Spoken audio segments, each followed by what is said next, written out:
are, and welcome back to the Horror Cult Films podcast. As usual, I'm your host, David Smith. You join me on a dark and stormy night here in Horror Cult Films Towers. A storm is brewing, the waves are roaring and the winds are howling. Listen carefully and you may hear the calls of gulls outside, but I won't kill them, that's bad luck. After all, they are the souls of dead sailors. Luckily, I have someone here to save my sanity or to push me over the edge. My special guest, Gaines Murdoch. Dr. Gaines Murdoch, I should say, a close friend of mine and a historian who's making his podcast debut. Say hi, Gaines. Hello, David. Hello, all. And what a show to do this on. In the last few years, we've seen a number of new names in horror. Ari Aster, Jennifer Kent, and Jordan Peele all have made 2 films. Though maybe the most exciting of them all is Robert Eggers, a production designer turned writer-director. Tonight we're going to be talking about his debut and his sophomore efforts, The Witch and The Lighthouse. A pair of period horrors that take our genre to new places. But before that, let's talk about what else we've been seeing lately. Gaines! And by the way, for the Americans listening, that is a first name over here. Let's begin with you. What have you been watching lately? It's more normally a second name. Apart from myself, the only Gaines I'm aware of is my grandfather. So it's unusual over here as well, in fairness. It's a verb. That's a good thing. It's also a verb, I suppose. I suppose Smith's a verb too, right? Yes, as well as not a proper noun. So what have I been watching recently? Apropos of what we're going to be talking about this evening, I recently finished watching a really good historical horror series called The Terror, which is about John Franklin's ill-fated voyage in the 1840s to try and find the Northwest Passage, and spoiler alert, it does not go well. And it's a really, really interesting historical horror, very immersive in the same way that the films we'll be talking about this evening were. Although I will say that the supernatural element of it was not quite my cup of tea, but it's still well worth a watch. For those of you in the UK, it's still on BBC iPlayer. And as much as I've been trying to avoid engaging with the fairly extensive news coverage of the recent death of a certain member of the royal family. I also, partly as a result of that, perhaps rewatched the first series of The Crown on Netflix. But what about yourself, David? What have you been watching? Well, firstly, I just wanted to ask a wee question about the Terror. See, I've read the book of The Terror. I've not watched the TV show, read the book, and thoroughly enjoyed it. I would agree with you, by the way, that the supernatural elements, the longer the book goes on, the less interested I was with it. However, this was it's an A&D production, is that right? Or is it Sky Atlantic who do it? Oh, I'm not sure. The reason I ask is I assume this has got a very cinematic look about it, right? Oh, certainly. Yeah, it really, really does. Both the sections of the series which are on the ships, the Erebus and Terror, but also those that end up on the ice itself. Fantastic cast as well, I will say. There's a few really good names in there. Jared Harris, for instance, Kieran Hines, but also a couple of guys who I hadn't seen before in any series or films who were excellent as well. So there's a lot to commend it as well. And to stick with one of the themes for tonight, obviously, this is based loosely around a real expedition. Mm-hmm. Now, with the book, and this is a fucking big book, by the way. This is one of those 800-pagers. Dan Simmons goes into meticulous detail about some of the prior kind of expeditions that him and the crew had been on. And what I'm wondering about is, with the show, up until the supernatural element becomes more overpowering as it goes on, would you say it functions much as a historic drama on its own term? To a fair extent. The most engaging part of it that I found was the relation between the men on board the ship and the conflicts that they had as to what the voyage was going to be about, and then without giving too much detail away, the mutiny that sort of breaks out further into the series. So I think that does come across rather well. The tricky bit I found was we do know how a lot of these men died. I mean, we have found their bones literally in the Arctic. So adding this supernatural element of getting killed by this great beast, essentially the Toonback, I think they referred to it as, the Inuit people anyway within the story. I could actually see what they were trying to do with that as kind of a metaphor for going into environments that you should be going into, and perhaps that side of things. But it dampened down, in my view, what were some of the best bits of that show. I think that it was terrifying enough on its own without actually the supernatural elements, in my view. There's a second season, I believe, that's available as well. Not about the same subjects, though. So I think this is actually based around an internment camp, I think, in the west coast of the United States during World War II, with Japanese Americans being held there. And I think there's again a kind of mythological element to it. Cool. So lately, I was watching Antebellum, which is currently on Now TV and Sky Movies. It's an American horror film all about the legacy of slavery. Now, the problem with this film, and it got really bad reviews, it's maybe not as bad as some of the reviews suggest, it just feels horribly exploitative at points, and a large part of this is the social commentary is really, really shallow. If you saw the trailer, you know there's two periods that run through it. I was expecting a very nice time travel film.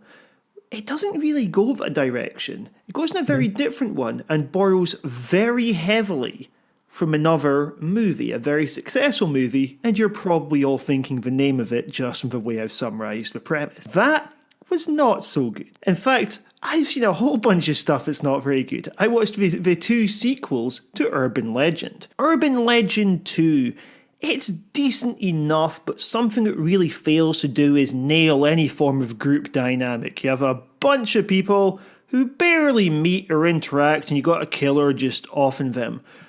A couple of podcasts ago, Ross said the ending was really, really obvious. I personally did not guess who'd done it.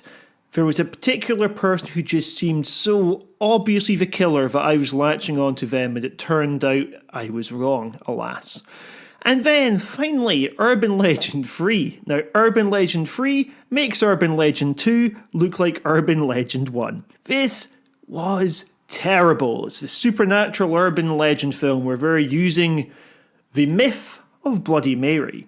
Now, Bloody Mary is my favourite urban legend, so this film should have had an easy job to do. It's like Slenderman, it's got really rich source material, and yet we get this really inept supernatural revenge plot. Gaines, when you were growing up, did you guys all play Bloody Mary in front of mirrors at midnight? Not really, no. I remember kind of hearing about it mostly from like American horror sorts of film. We had the kind of more local stuff about, this old castle, this old tower is haunted, or around the corner from where I grew up, there was a neighbour that claimed to have attacked people on the beach with an axe. That sounds brutal. Well, yes, and he actually had done this, right? Like, this isn't like that's just a sick story rather than an urban legend. I think it's one of these things that got exaggerated over time. It's a funny thing. We tend to have in Scotland this kind of. We have some kind of urban legends, we had the Gorbals vampire, but this is quite a way back. But we tend to more have, at least from my angle, from my experience, like the more sort of historical horror sort of tropes, ghosts and things of that nature. We also had the big grey man of Ben McDooey, not local to Edinburgh. At the same time, that was one of our ones. Obviously got in Edinburgh, we have our stories about Burke and Hare and stuff like that, which, whilst they were real people, at the same time, there's, I assume, great exaggerations that go into this. I was probably around about 20 and genuinely gutted to learn that Greyfriars Bobby was not real. But if anyone, by the way, particularly anyone listening in the States, has no idea what I'm talking about with Greyfriars Bobby, have a wee Google and be prepared for a sad tale. Or watch a Futurama episode, Jurassic Bark, which is basically about the same thing. Or even the Odyssey. I think the only creature that recognises Odysseus when he comes back to Ithaca is his ancient hound. He's been waiting for him for 20 years. Or Akita, I think the dog's name is, in Tokyo, that used to meet his master at the train station every day after he came back from work. and even did so after the master died. So it's a very common trope that, loyal dogs and even loyal after the end, if you like. It's more than possible that it was based on a real dog that did that. I think what sort of built the Greyfriars Bobby thing, not to go on too much of a tangent, because we've got two really, really good films to get into this evening, but it was an American lady called Eleanor Atkinson who the story was meant to have been Scottish immigrants to Chicago in the late 19th century, and early 20th century, sat down and wrote a book, Greyfriars Bobby, and it became massively successful. Films were even made about this dog specifically, with some very dodgy Scottish accent, more than a lot of Hollywood films that have Scots in them, or Scottish characters in them at least. One other thing we've been watching is we have been watching the Mission Impossible films, the first 4 of them. I tell you what, I personally love all of them, including the slightly stupid second one. However, one real problem with this movie is the involvement of Tom Cruise. Now, I don't just mean because Tom Cruise comes across as quite unhinged in real life, allegedly. What I mean is because he's got a lot of input into the characterization of the movies and what's going to happen in the stories. Ethan Hunt is the ultimate Mary Sue character. There is no situation you can put him in where he is against the odds. This guy can go, if the plot demands it, I can suspend myself just on my core muscles. I can boot a gun up into the air, spin round and shoot it if I choose to. I can ride a motorcycle. I can speak any language the plot requires. I can do shit on computers that even my tech guy can't do without breaking a sweat. People could argue, hey, isn't James Bond kind of the same? James Bond will wax lyrical about Fabergé eggs and stuff like this when the plot demands it. But I also would suggest that if you put James Bond in a situation where he has to do something like, I don't know, jet skiing, he wouldn't look cool in that situation. Because they have the stupidly good-looking Tom Cruise, I say that still whilst he's presumably in his 50s at this point, and looks far better shape than I do. Thankfully, this is just an audio medium here. Point being that Tom Cruise never feels like he's in any danger. Other than that, they're very, very good fun films. By the time a guy can run down the side of a world's tallest building, you're not going to be shitting it when he goes into a room where characters have guns. Now, enough on that. Let's go to the news. Gainsey, I've picked out 2 particular stories. First one, did you know that Dexter is coming back for season 9? I'd heard. Have you seen the new teaser trailer that just dropped today? No, I haven't seen it. Allow me to paint a picture. Imagine Dexter in a cabin looking out at a snowy landscape. You hear that Nina Simone song, I'm a soul whose intentions are good. He's like, that's uncanny. Just like she's back. He looks into the camera, raises his eyebrows if you say, yeah, I'm back. And he is. It's going to be a 10-parter. And apparently it will not be a soft reboot. Everything that's happened is canon up until this point. What happened, I would say, is quite a mixed show, really. You had 4 relatively good seasons, a 5th which was, I think a whole bunch of shite afterwards. Were you big on Dexter? I was for a time. I'm hardly unique in the sense that I thought it was a decent enough show for a while, and it actually did, hit a high point. I think it was the 4th season with Trinity, played by John Lithgow. And he was fucking brilliant. Yeah, I mean, and I think that was actually one of the things about Dexter was that you would usually bring in, a character like Trinity with a prominent guest star as well throughout that series, one particular series. And how good that guest star was sometimes, I think, raised the quality of the show overall, or didn't, depending on who it was. But yeah, I thought that was the high watermark. And later series for me, and because I did end up watching it all eventually, it just weren't as good. And I thought the kind of semi-incestuous point of it for Ren didn't quite work for me. The weird thing about the incestuous angle, she didn't really commit to it. She's like, I love Dexter. A few episodes later, once she learns some things, trying to keep it slightly ambiguous, she's like, yeah, I'm over that crush, lol. Like, it's as if this is someone fancies a pop star or something. Like, no, this is a very different thing. Combined with, weirdly, them being in a relationship as well, I think, for during some of that time. Yeah, that's right. They absolutely were dating. Season 8 I don't think it was the ending the show deserved. I mean, even with some of the problematic elements with season 7, it still felt like it had a momentum that just seemed to get curbed, where you had this really low stakes final season. He's just swanning around with nobody suspecting him. And then obviously the infamous finale, which we're not going to go into, but the teaser trailer does allude to it a little bit. Something that amused me about it was the dad, Harry.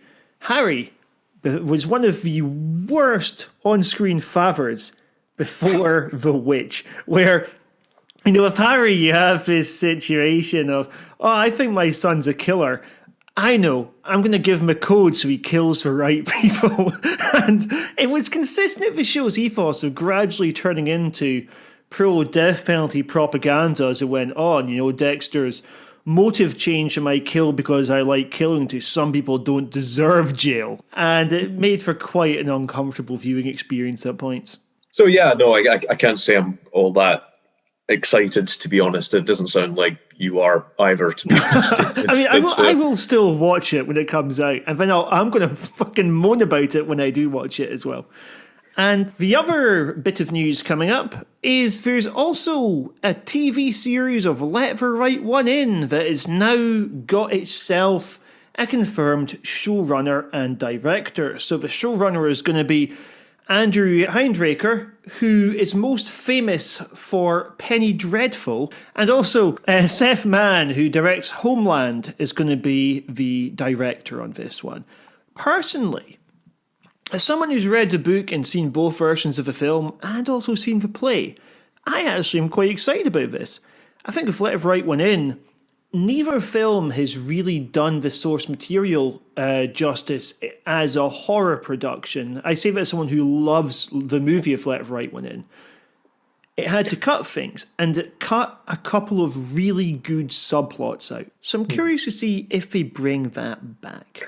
When you say the movie, do you mean the original Swedish film? Or, yes. The, both of them did this. Both of them chopped the same plot. It's why, So I remember when the American one was coming out, seeing the director going, oh, well, this is actually an adaptation of the same book. We're not doing a remake. You go, it's funny that you chopped the same subplot out for your adaptation. One would almost think you just remade the Swedish one, which had a lot of the same dialogue as the book. So, sort of American film, right? I haven't read the book originally. So, I have heard that there's definitely darker elements within that, and especially with the relationship between the child stroke vampire and her minder, or how would you phrase that relationship as well? But I've yet to read it. There's also a semi-sequel short story that was published, which says what happens next. Something that I hope they add to the ending as a nice little coda. So, folks, that is the news. Now, we are going to go off to the wilderness. We are going to be discussing The Witch. Black Phillip Sif, you are wicked. Does he really speak to thee?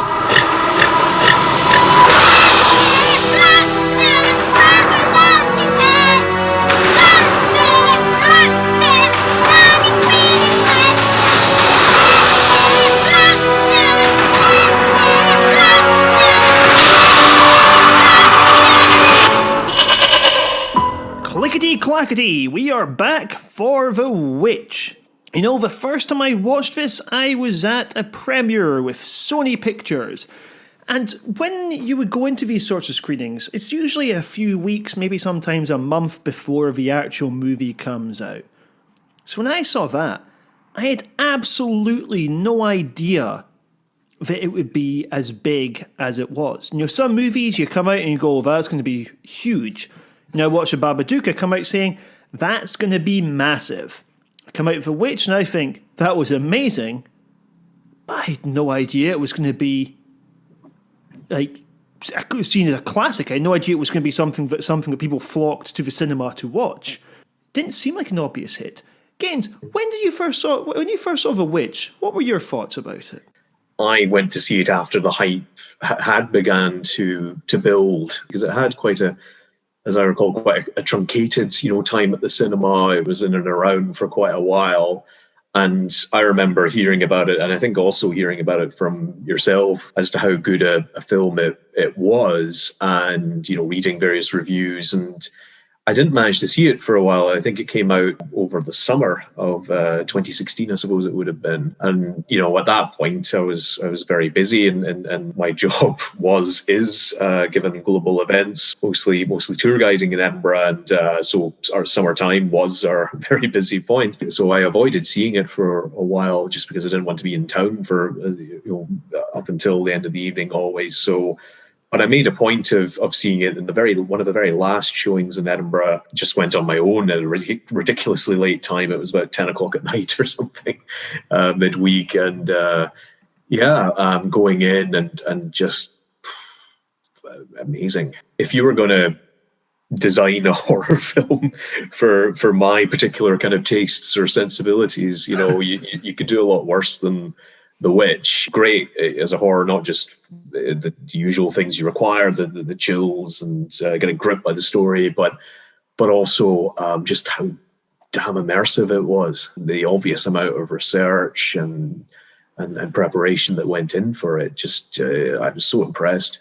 Oh, absolutely. I mean, with Eggers as a former production designer, I assume that this will have come into it when he's creating these really wonderful sets that we see. Mm-hmm. Also, the script was supposedly based on old diaries and like court entries and stuff like that, right? Yes. They made the point at the very end of the film. It's coming from, inspired by folk tales, fairy tales, and written accounts of historical witchcraft, journals, diaries, and court records. And then much of the dialogue was taken directly from sources. And you can tell, apparently in his research process, he just purposely went looking for chunks of dialogue and then put them into different categories. So, for instance, things you'd say about farming, if you come across a quote from that in one of the sources, note it down, put it in that category. Things you'd say to your children, and things you'd say if you were possessed, which came into the film as well. Because the old court records really don't fuck around with this, right? Because you've got like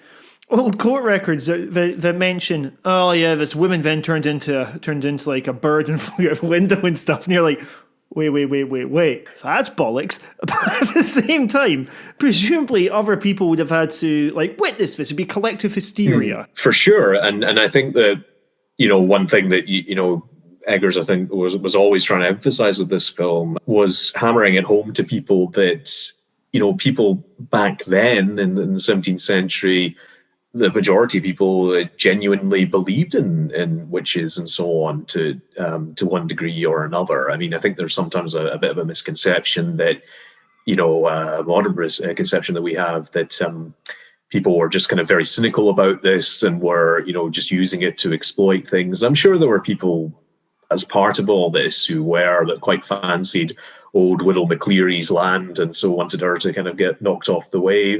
But you have to bear in mind how sincere people were about this for so long. I mean, even the king in Scotland and England, Ireland from 1603 onwards, James VI and First, wrote a book about witchcraft, demonology.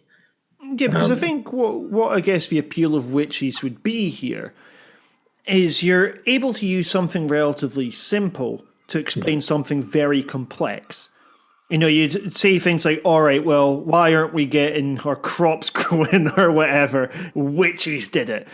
And through using for the people in a position of authority blaming the witch, then you can see how these social norms catch on, because you're looking at a very tiered society where, people seem to see it functioning as some sort of meritocracy, work off the basis of, all right, well, I'm going to trust the people above me here. I'm going to trust the people who run this place, who know what's going on. And so when you've got the court record saying, oh yeah, it turned into a bird and fucked off out the window, then you can see how these sorts of stories would spread, particularly among people that wouldn't necessarily be as educated, who just want a good explanation why things like crops can't grow, why they can't feed people. Yes, or from a more kind of religious standpoint, where sin comes from and how it spreads, wickedness and all the rest of it. And as I said, I don't think it's like a deliberate thing here in this regard, but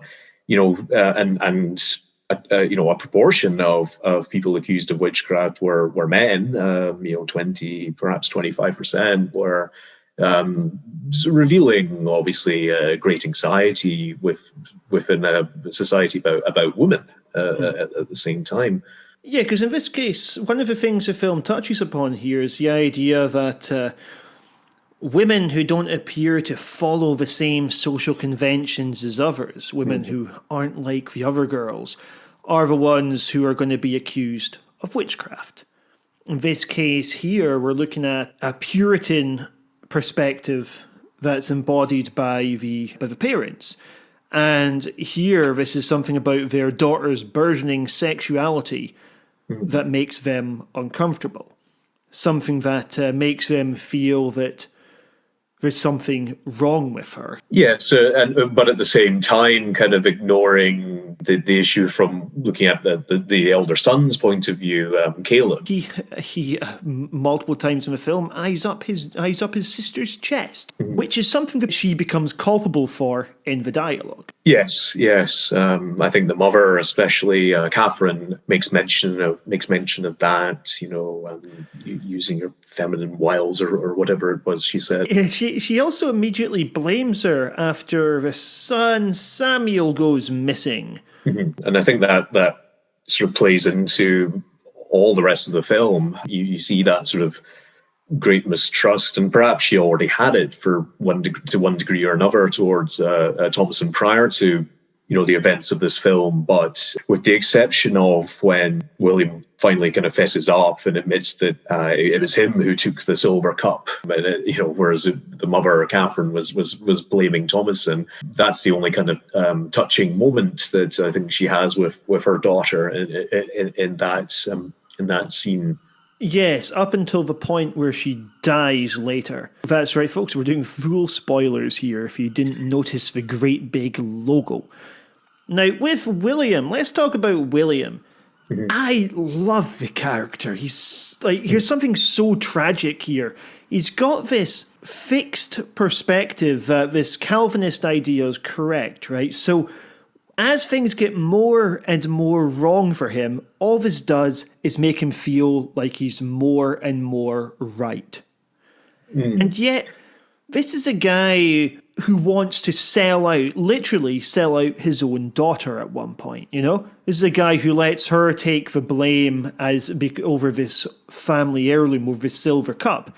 And of course, when things continue to go wrong, well, it must have been because of that. It's always something that can just be prayed away up until the end where he seems absolutely broken. He's a shit hunter, he's shit at growing crops, but what he can do is he can chop wood really well. Well, yes. I mean, he's also willing to let his son lie for him as well. And when they go out into the forest quite early on in the film to hunt, and the mother's angry because they agree not to go into the woods and so on, and Caleb basically says they're picking apples instead. And you mentioned the Calvinist angle there. Well, one of the obviously key tenets is the idea of original sin, stemming from Garden of Eden originally, and of course, what happens there, the eating of the apple from the tree of knowledge, and so the apple becomes kind of the metaphor, apple picking, and then of course, very shockingly, the in Caleb's death scene, the apple coming up from the mouth, with the rotten apple coming up from the mouth, with a bite on it as well. Yeah, well, that boy's been corrupted now. He's been witched. I tell you what, I had never heard witched used as a verb until I first watched this film. Bewitched would probably be the more usual way of doing it. With William as well, for me, I mean, it's the pride element. Though we obviously don't see this family prior to coming to America, or even their time within the settlement before they get banished, you can see just this pattern, obviously, of him being completely unwilling to compromise his beliefs. So obviously he leaves England for that reason, because he feels that the church there, like obviously the Puritans more broadly, that the church wasn't upholding the values of Christ as they saw it. And so initially a lot of these guys go to the Netherlands, but then they end up going to what we now call the United States, to New England in big numbers. And that's a big thing to do for your principals. It's big enough to do that sort of thing now for your principals to go abroad, to go to another country, but to cross the Atlantic in those days would be like almost akin to going to the moon. Of course, yeah, and also when you've got the fact that, like, once they do get across there, he says, all right, we're going to leave the relative safety of the colony in order to set up a farm. And you're thinking, you imagine Thomason, who's the only one who seems quite bothered about all this, looks quite nervous as he's giving it all this in the courtroom.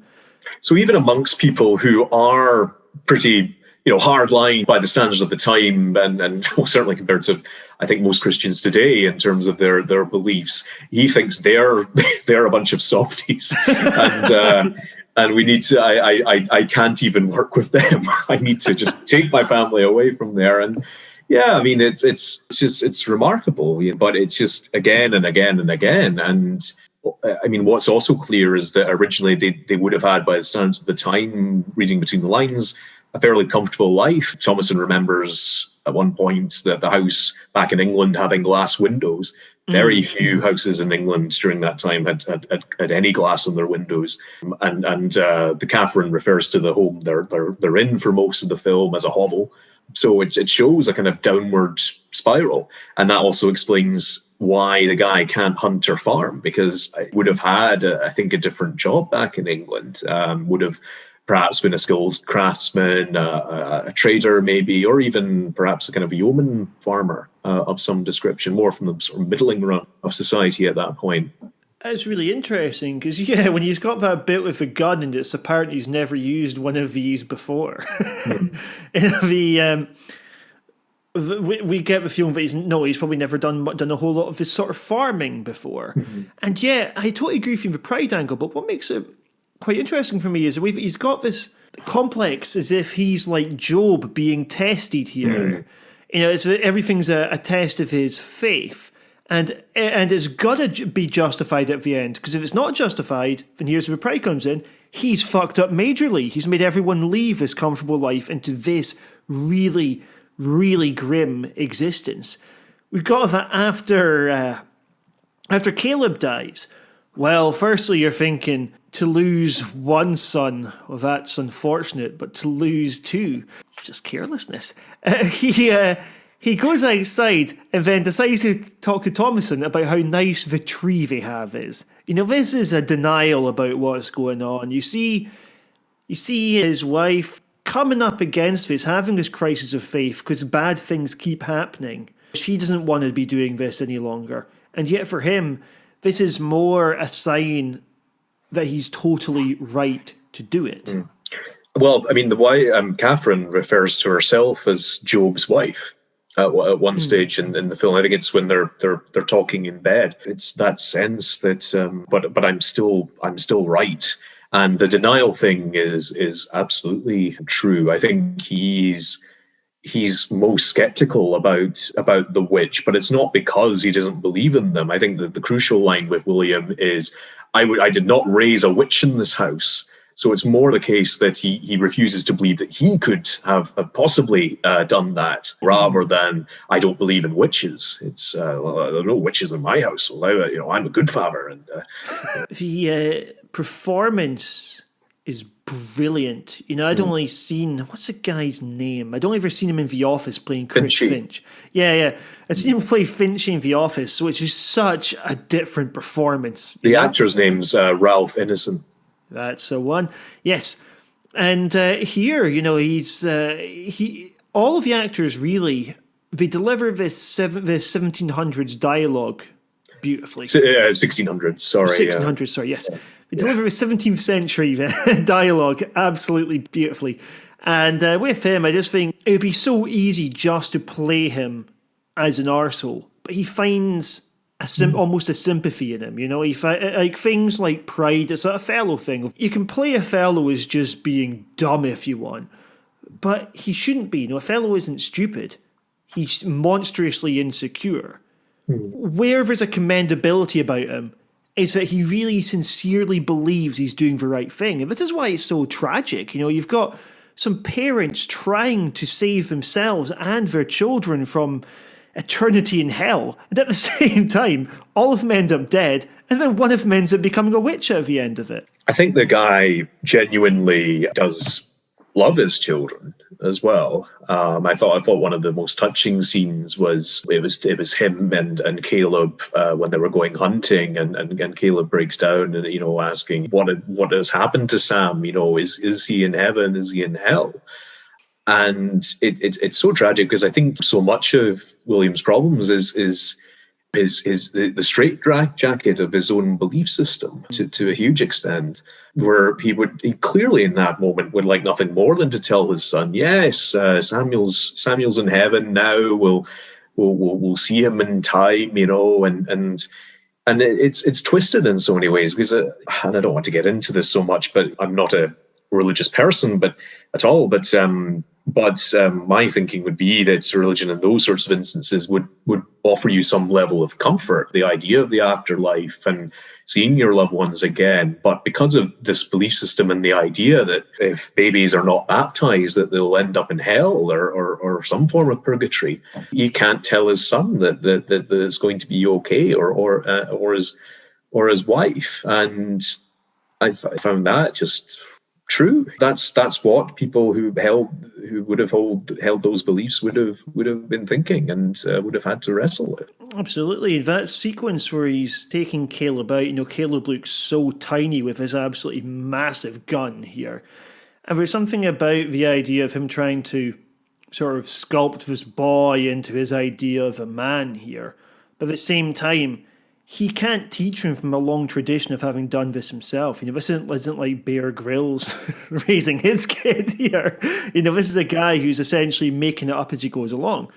You're completely right that there is something really touching about that scene. There is something really touching that he can't give his child that comfort. But at the same time, it's that sincere belief that he's doing the right thing. And one of the big themes of this movie, I guess, is what does it mean to be a good person?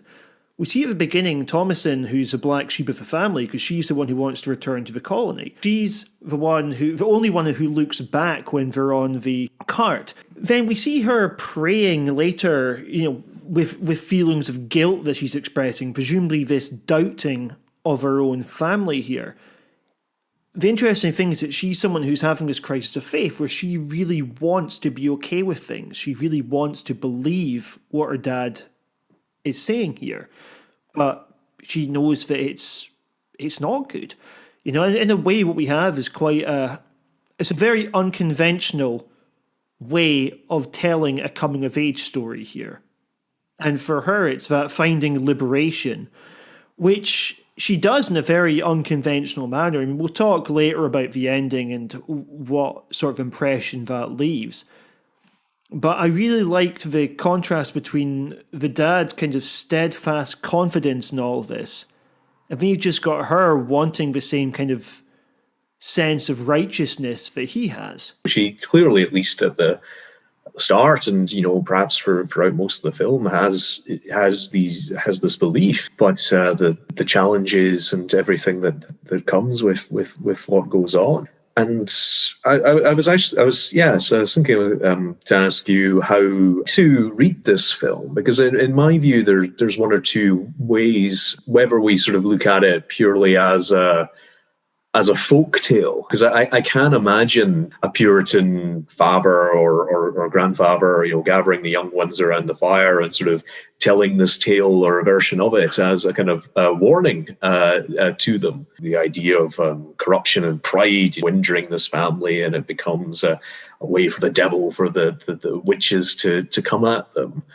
But at the same time, if you go down that road, you also have to acknowledge the sort of nods and the winks, I think, to a modern audience, which, although you have the reveal of the witch very early on as being real, perhaps say, here's what could really have been going on with the craze of witchcraft, the potentially blighted corn, which can cause hallucinations, but also the twin gossiping and making up stuff about witches, then them perhaps if they were in a village at least, running off and telling them about so-and-so being a witch or what have you.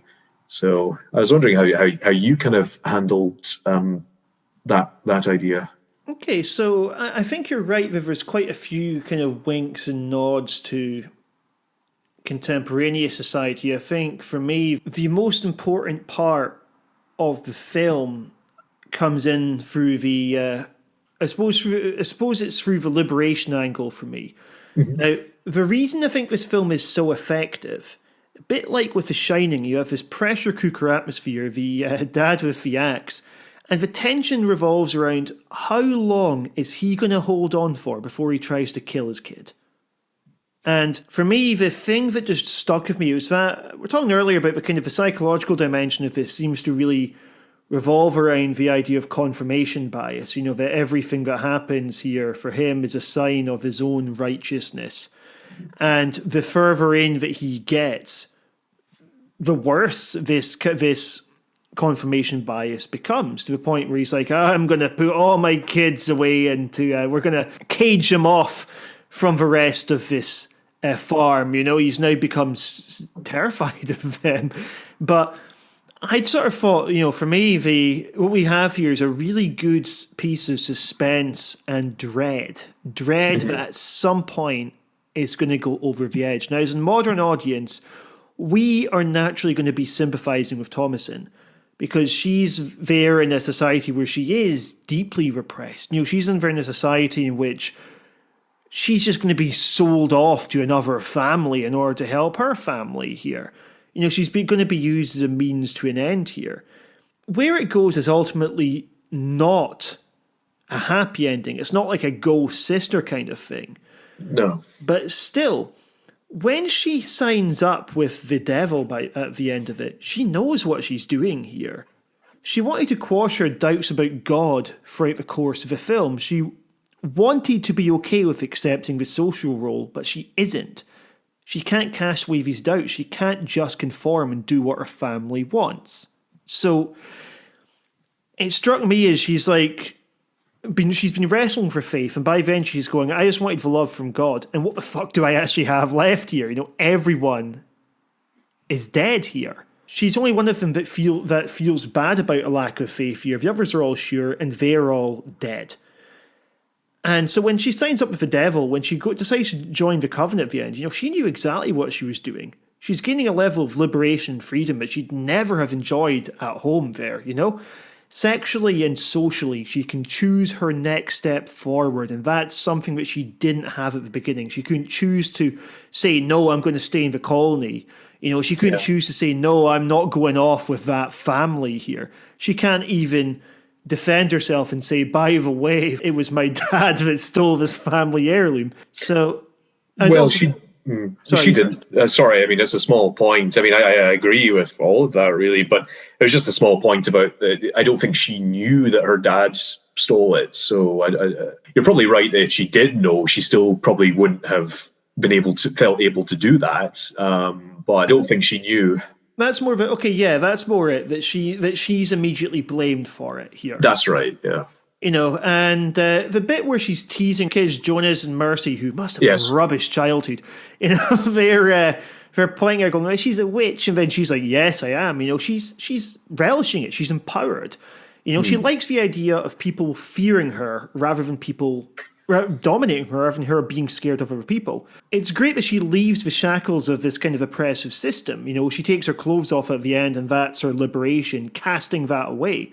But at the same time, she's joining a group where she'll be subjugating others instead of being subjugated. It's not a happy ending by any means, but for me, that kind of modern interpretation of it is what sticks out. That's a great way of reading it too. I think that with the Jonas and Mercy, where she kind of tries to, you know, scare them and so on, is also going back to something I said earlier, where you know, you can imagine how, you know, tittle tattle, you know, gossip about, you know, people claiming to be witches, something like that, you know, I'm certain would have been misconstrued by someone and then brought up at a court, you know, and about witchcraft. And, you know, with Salem, which the most famous witchcraft trials, at least within America, early America, those rumors were kicked off by girls who were only 11 or 12 years old. So you can see that as well on a very basic level. And again, a kind of modern, a nod or a wink to the modern audiences to, you know, how these things can spiral out of control and so on. One thing I was thinking that's quite dark about the ending, they make a wee reference in the scene where they're singing the Black Phillip song and then saying, she's a witch and stuff like that. Right, so the witches, say in the 17th century, I believe the stories went that they would need the boiled fat of children to help them fly, right? So she is at the end flying as a consequence of her brother and sister. Yes, they don't show you that scene, obviously, but I guess it doesn't take too much to read between the lines. And you did see the witch, you know, with Samuel earlier, disemboweling him and then flying. And this, now with Black Phillip, so we know from the song that he's all seeing, he's all conquering, I believe that they say, right? Is the usage of the goat here, do you know, is this something that's generally associated with witchcraft, or is this explicitly tying it to a Judeo-Christian tradition? I think it's more explicitly the devil. You know, when you see images of Satan as well, cloven hooves and everything. And I think that, you know, reading between the lines in that song, and again, the amazing thing is I noted down, you know, a chunk of that and, you know, went on to see if it was, you know, like a real nursery rhyme or something, but it's not. It was written by Eggers. And devised by Eggers. I read between the lines, I think that, you know, you could construe that, you could consider that as almost an invocation to of the devil himself, and I think that the bits about defeating lions and things like that, you know, so obviously not an ordinary goat, having certain powers and all the rest of it, I think is, and that's the reveal at the end, of course, you know, that you see actually at the end, you know, the goat turn into a man and turn into, you know, a black-clad man, and Satan himself, most like. I believe with the goat was a total prick in real life, wasn't he? He was. He put Ralph Ineson in the ER 3 times during that shoot. So I think he dislocated a tendon with one of its butts. You know, so really didn't like working with that goat. Oh, grim as hell! Like, it's a spooky-looking goat, I will say as well. Oh yeah, no, he was an effective nemesis. You can't, as far as other films with creepy goats go, I'm thinking of Drag Me to Hell's got a possessed goat at one point. It's much more cuddly though. Now, one of the best scenes of the film, and in fact Robert Eggers said that this is for him the key scene of the entire piece, is the scene where Caleb dies. So Caleb's just come back. We've got this single sustained shot of him where he has this moment of ecstasy before he finally ceases to breathe. And for me, that was such a brilliant scene. It was fantastic. Yes. I mean, I think that, you know, the cast and so on, people I think most often talk about, with good reason, Anya Taylor-Joy and Ralph Ineson, but the young man who plays Caleb in that scene especially was really good. I mean, and I think all that dialogue was more or less real. It was, from what I've heard at any rate, from some historical source. And yeah. And again, you could argue it's kind of a complete contrast between what happens with Caleb versus what happens with Thomason at the end of the film. Yeah, okay, yeah. I mean, with Caleb, he has a moment of salvation there, whereas obviously, as you said, she's going the complete opposite direction. Because something I was wondering, right, do you reckon that the movie, to an extent, actually vindicates the parents here? Because a lot of these sort of possession films, which is ostensibly is a possession film, it's based upon the assumption that there is a literal devil in this. And, some people say, oh, it's the corn making them hallucinate. You go, yeah, did they hallucinate the scenes where none of them were present, eh? I appreciate that one could...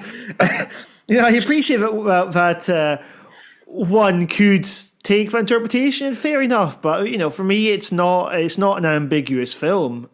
And I don't think I don't think that's in any way harms it. Plenty of great films are not ambiguous films. But do you think it vindicates appearance? I mean, with the corn thing, just quickly on that. I mean, I see that as more of a kind of nod and wink rather than like this is what happened sort of thing. Because there's real historical analysis which has happened regarding the effects of that bad corn upon early 17th century colonists and so on. So, but it's no more than that. I think what was more important for Eggers was pushing the immersion angle forward, so that rather than us looking at this as a modern audience and going, oh, come on, there's no witch, Dad, come on, more sort of putting ourselves in the shoes of them, who genuinely, as I mentioned earlier, believe in all this stuff. And so it makes us, sort of say, well, look, there is a witch here. I see that as being more important. With the parents, if we look at this again, like looking at it from like the Puritan folktale angle, I'd still say that in that scenario, the parents aren't actually vindicated because, if we go down that road, they're the ones who kind of let standards slip and, lies and all the rest of it come forth, jealousy, covetousness and all that. So in that angle, they're actually not vindicated in my view. You're right, because I suppose the other thing is these problems wouldn't necessarily be happening to them if they'd stayed in the colony either. They're the ones who make themselves vulnerable. In fact, when you have Thomason in particular is vulnerable there, and you go, okay, well, she's in a situation where she's being ordered to clean her dad's clothes after he dirties them, the selfish prick.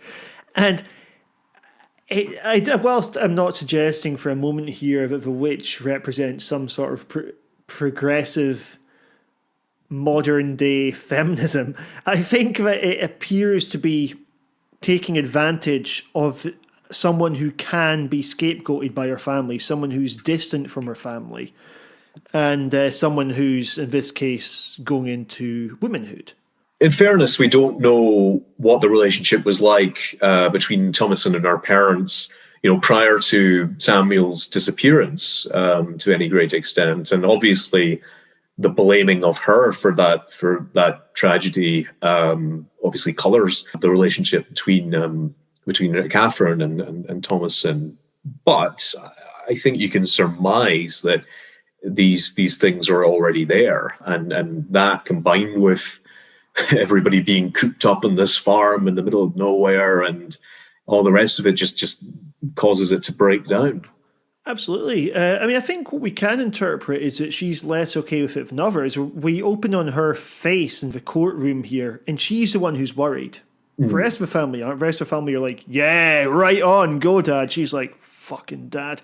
She's like, oh, he's going to get us kicked out, isn't he? Damn it, I was enjoying the colony. It was also, the way it was at least phrased in the courtroom, he kind of talked himself into that one, where, well, you'll be banished then. It's like, oh, fine, And he's like a guy, 10 years, I could do that on my head. Anya Taylor-Joy has, of course, done a lot of other stuff. Recently, we've had her appearing in The Queen's Gambit, which is a fantastic show. She's done The New Mutants, which was a less than fantastic superhero film, your favorite genre. Oh, yes. I believe she's done Peaky Blinders, which I've never watched. Dark Crystal, she's in Split, Glass, an excellent version of Pride and Prejudice. The point is, she's had a hell of a career, and I've really liked seeing her emerge as an actor, and there's something really nice about her making her debut, or well, not actually her debut, her feature debut in this relatively small scale horror film. Yes, I mean, well, I hadn't heard of her before this film, but yeah, it certainly seems to have been a breakout for her, and she is also going to be in Eggers' latest film, which I think they finished filming at the end of last year, The Northman. Yes. She's going to be part of that, along with Ralph Ineson, I think. And also William Dafoe. Dafoe. So yeah, we'll come to that later on. She's also going to be in Last Night in Soho, the upcoming Edgar Wright film she's also going to be in. So I'd genuinely say she's one of my favourite performers. She's got a very good screen presence about her. And she's very good in this. She's a very good sympathetic lead in this movie.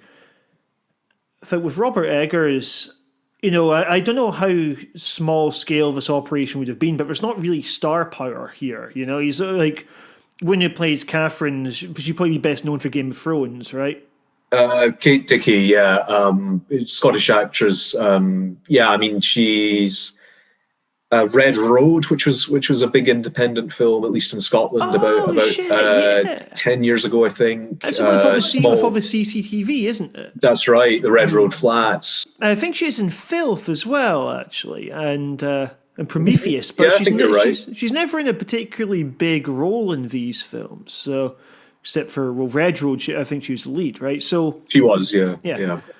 But I mean, she's great, absolutely great in this as well. It's but the thing is, they're a really strong ensemble. They work brilliantly together.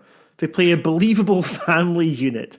And I think that part of that, from what I've heard about the shooting of the film, was they were more or less in reality kind of isolated.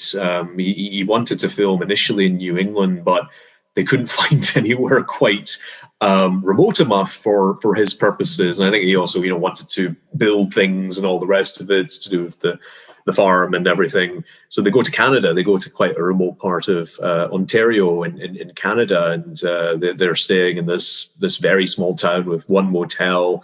They take over the motel for a month or so. They're all kind of living together within this motel anyway, outside of filming. So, it's very easy, when you have those sorts of scenarios for that sense of kind of family, I suppose, or to come to the fore, and also that sense of isolation to come to the fore as well when making the film. Robert Eggers spoke to HorrorCultFilms back when this film was coming out. He's nowadays probably too famous, but if you are listening to this, Robert, you're always welcome back on our website. Now, I believe you were saying that as they were making this, they went to like one of those sort of open air museum type places, right? Well, no, of Massachusetts. No, with that, this is if you're an American, and especially if you're in New England, it's the Plymouth, or they use the arcane spelling, plantation, which is a kind of open air. Living history sort of museum where they recreated 17th century colonial village, as well as I think now a Native American village too. And Eggers, grew up in New England, not that far from there, in New Hampshire, so just over the border from Massachusetts, and went there a lot as a kid, and found it really interesting. And funnily enough, it was strange looking at this when I was getting ready for the podcast, because I realized I remembered I had gone there as well when we were on a family holiday. God, depressingly, it'd be now about 18 years ago, to New England, myself and my family.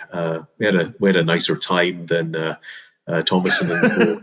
Over the course of that period, although it would be hard. And we visited that place, and really, really interesting. Well put together. Not in a corny way either, which it can be sometimes, these sorts of places. She wasn't all like, oh, hee ho, hello there, etc. Yeah, but doing genuine things, building things, churning butter, that sort of thing. Did they stay in character if you asked them a question? Yes, they did, and one of them showed us around, as I recall, and yeah. So if you're ever in that part of the world, or haven't been, head over. I'd say. Let's see, anything else I want to say about this film? Something that I have not yet complimented is the soundtrack, which is really, really good. In fact, it is for the Lighthouse as well, which we'll be coming to in a wee bit. We have this wonderful combination of period instruments, but then this kind of modern avant-garde style compositions. It's very kind of ethereal music that we're getting here. I love the sort of chanting that we get throughout it as well, and as it builds towards your crescendo. I thought that was fantastic. A lot of the time with soundtracks, if a soundtrack's doing its job, you either don't notice it at all, or you really fucking notice it, Mm-hmm. And this is the latter. I mean, it's also it's tricky with kind of period films, historical films. What do you do regarding the soundtrack? Do you bring in modern songs, but if you're not careful, they can stick out like sore thumbs? Or do you focus exclusively on sort of period pieces? But then again, to a modern audience, do they sound good and incredible? So I thought that the way he did it was great. Keeping it very simple in terms of what you hear. Even to the point where it's almost, rather than being music, it's just noises that you could hear outside, sort of aping that, copying that. But just, and spine tingling at the end, I will say, I thought the piece at the end was bang on, and complemented what was on screen amazingly well. Yeah, absolutely. Is there anything else you want to be bringing in about this movie? Anything else about this that really stuck out to yourself? It's not so much a criticism, but a slight weakness with it was just given how otherwise historically immersive it was. I thought it was strange for the absence of interaction with Native American people within the film, which would in especially New England at that point in early American history have been very extensive, and very strange that they would have left the sort of confines of the settlement early on in the film and not have had any interaction. And I know that potentially if he was to get into that level of interaction and so on, whether you're adding yet another element to this film. There's plenty of elements to get to delve into as he does. But for me, it would have been what could have sort of avoided that being sticking out for me was more, even just like one or two comments that, why have you picked here, William? Catherine or someone would say, even the native people don't live here or whatever. It just felt very strange for the absence. And so in the film, we only saw a couple of Native American people going into the settlement at the very beginning, and then a kind of throwaway reference to Indian magic by Catherine when Caleb is sick. So it just felt a little odd that they didn't have that. That's a really interesting point, because I mean, I don't know if Eggers was just wanting to keep this kind of microcosm here. Yeah. Saying, we're going to keep this as small scale as you reasonably can, because except for the very start and the very end, we don't really get other people in the movie. We have the witch herself, who takes the form of the sexy younger woman and a more traditional old hag later on in it as well.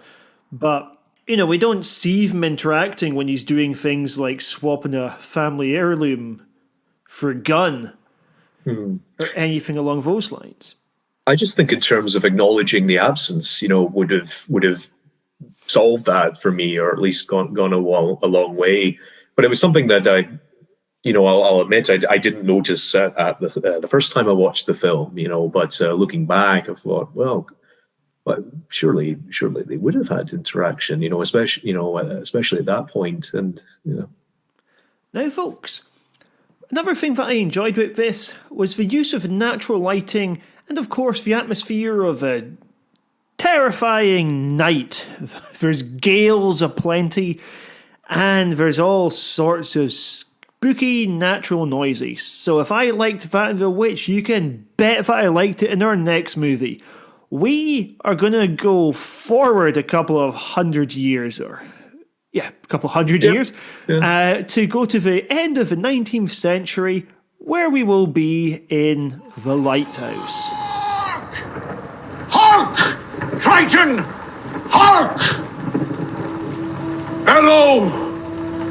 Bid our father, the Sea King, rise from the depths full foul in his fury, black waves teeming with salt foam, to smother this young mouth with punch and slime, to choke ye, engorging your organs till ye turn blue and bloated with bilge and brine and can scream no more, only when he, crowned in cockle shells with slithering tentacled tails. The Lighthouse! Alright, Gainsey, let's spill our beans.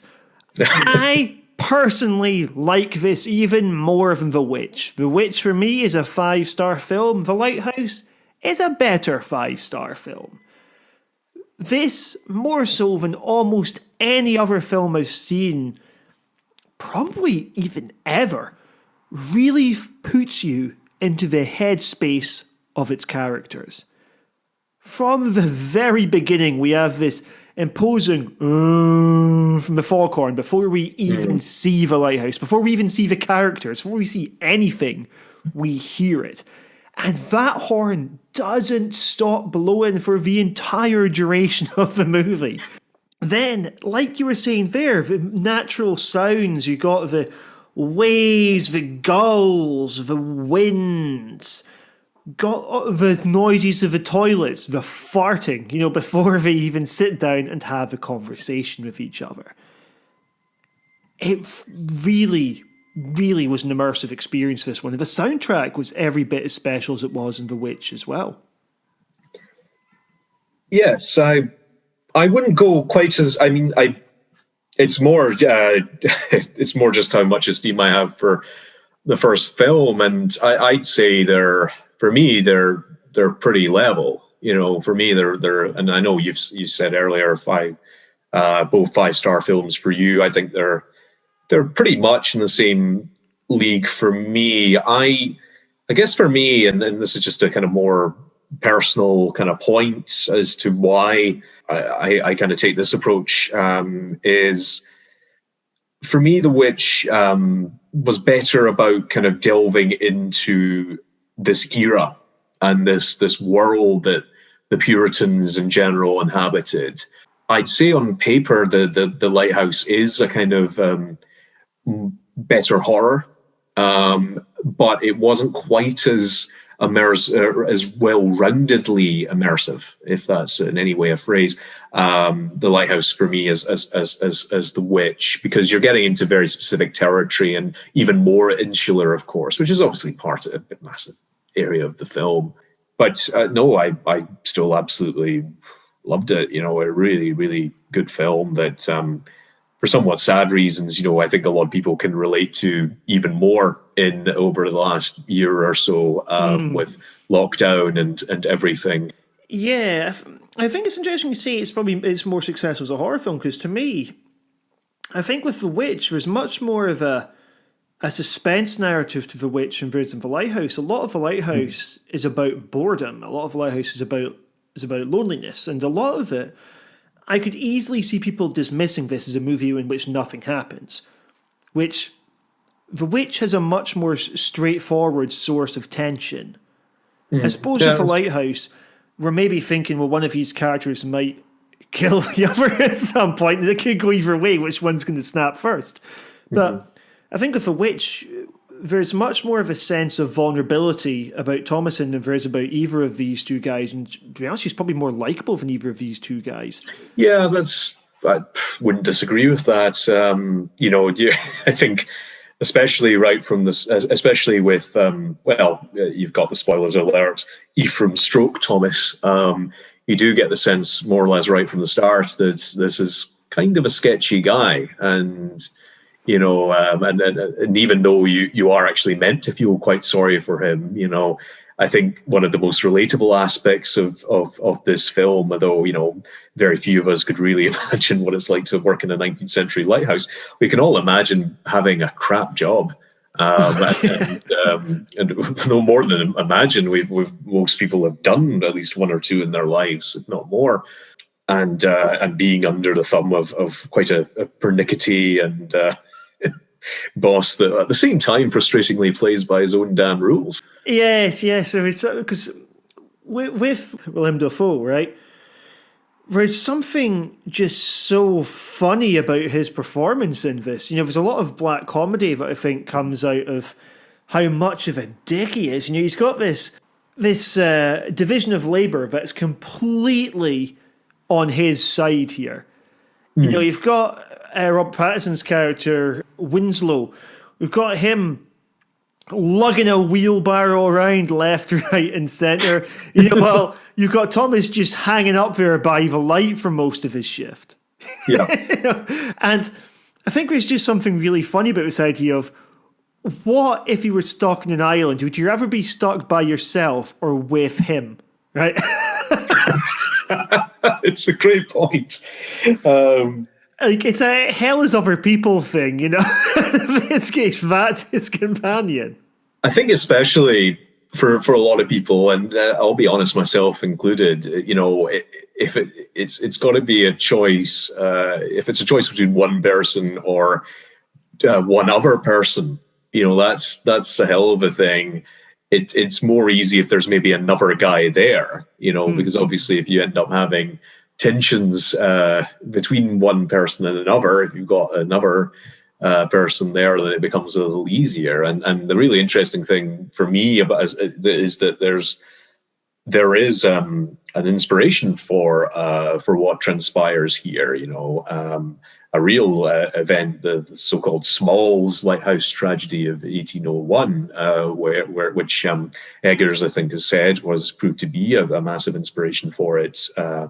Two lighthouse keepers, both called Thomas, incidentally, in this lighthouse 20 miles off the coast of Wales. They don't like each other to begin with, according to the narrative. One of them was a teetotaler and very religious, whereas the other was a non-believer and a heavy drinker. So you can see, and one of them ends up dying, in a freak accident, and the other's got to stay with him because of this storm that hits the island, and they can't get off. So he ends up worrying about if he can't just dump the body in the sea, because then the authorities might think he killed him. So he ends up building this makeshift coffin and having it strapped to the side of the lighthouse during this storm, and outside, so that he doesn't have to look at it, but it's still attached so it doesn't go away. But he's driven mad apparently by the arm of this man slipping out when the coffin kind of breaks up in the storm, hitting the window almost as if it's beckoning him.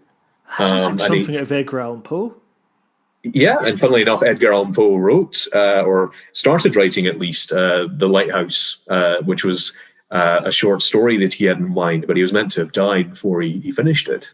In something that shows further connections here, Robert Eggers, one of his very early works, was a short film based upon The Telltale Heart. Now, and Hansel and Gretel, the idea of woods and not going into the woods and yeah. Yes. Yeah. Okay, I see this. Now, from the get-go, aside from this is a horrible guy to be stuck with here, I'm just going to be calling him Winslow just for sheer simplicity. Here, I'll call him R-Pats. You can take it how you want. Funnily enough, what they did, the crew was old and young. It brings me to something actually where part of the reason this is so awkward, I guess, is intergenerational conflict we have here. You've got an old pissed-off Captain Birdseye there. Then there's a guy who's probably one of the younger, on the younger end of the Lighthouse Keeper spectrum, who's played by someone who's famous for being good-looking. And there's just something immediately like, what the fuck is he doing here? You know, he makes reference to this about him, like, being younger, being handsome. And then ask him, well, what are you up to? He gives this thing about, you need to go off, get some work, whatever. And old Thomas knows he's lying. You know, he says, same old boring story, BS. He knows that if a young guy is going to be going off to the lighthouse by choice, he's running away from something. Yes, and obviously that more or less plays into the kind of homoeroticism that's very present in the film as well. You know, you're as pretty as a picture and all that sort of stuff. I mean, for me, you know, what it brought to mind was a Melville novel, but not Captain Ahab, which not Moby Dick with Captain Ahab, which gets referenced as well, but Billy Budd, you know, which is weirdly referenced in The Sopranos. Yes, that's right. Which is also it was a very homoerotic novel, I believe. Yeah, it has that subtext to it. So you had that element. For those of you who might not be familiar with Captain Birdseye, who was referenced earlier, he's used to sell. The character used to sell fish fingers and other such products to children in the UK. Yes. In case any of our American audience felt alienated by that comment. Yeah. Now, he references that the last lightkeeper, and this would be a red flag when you first get to the island and he's saying this, the last lighthouse keeper that he had with him went insane and then died. Do you reckon Thomas killed him? I think it's certainly possible. I mean, I think there's a couple of readings though you can have on it where if you go down the full bore supernatural element where there generally is some enchantment in the light, you could look at what Willem Dafoe does, you know, for a large part of the film as almost kind of protecting him. You know, stay away from the light. You know, I tend the light, and you know. So if that's the case, then what he's doing is not so much being a selfish old prick and wanting to avoid manual labor during the day, but rather keeping him away from this malevolent light. You know, I'm not sure. You know, I think there's multiple ways you can look at this, but I think it's. And also then when things get crazier and crazier, you know, as the film rolls on, and which version of events do you buy? Because they're both saying different things about what's going on at various times later on in the film. I took it that old Thomas didn't kill the last keeper that you had. I think the guy did go insane. I think he went insane because of old Thomas. And we probably saw the exact same dynamic of him going, no, you stay away from the light.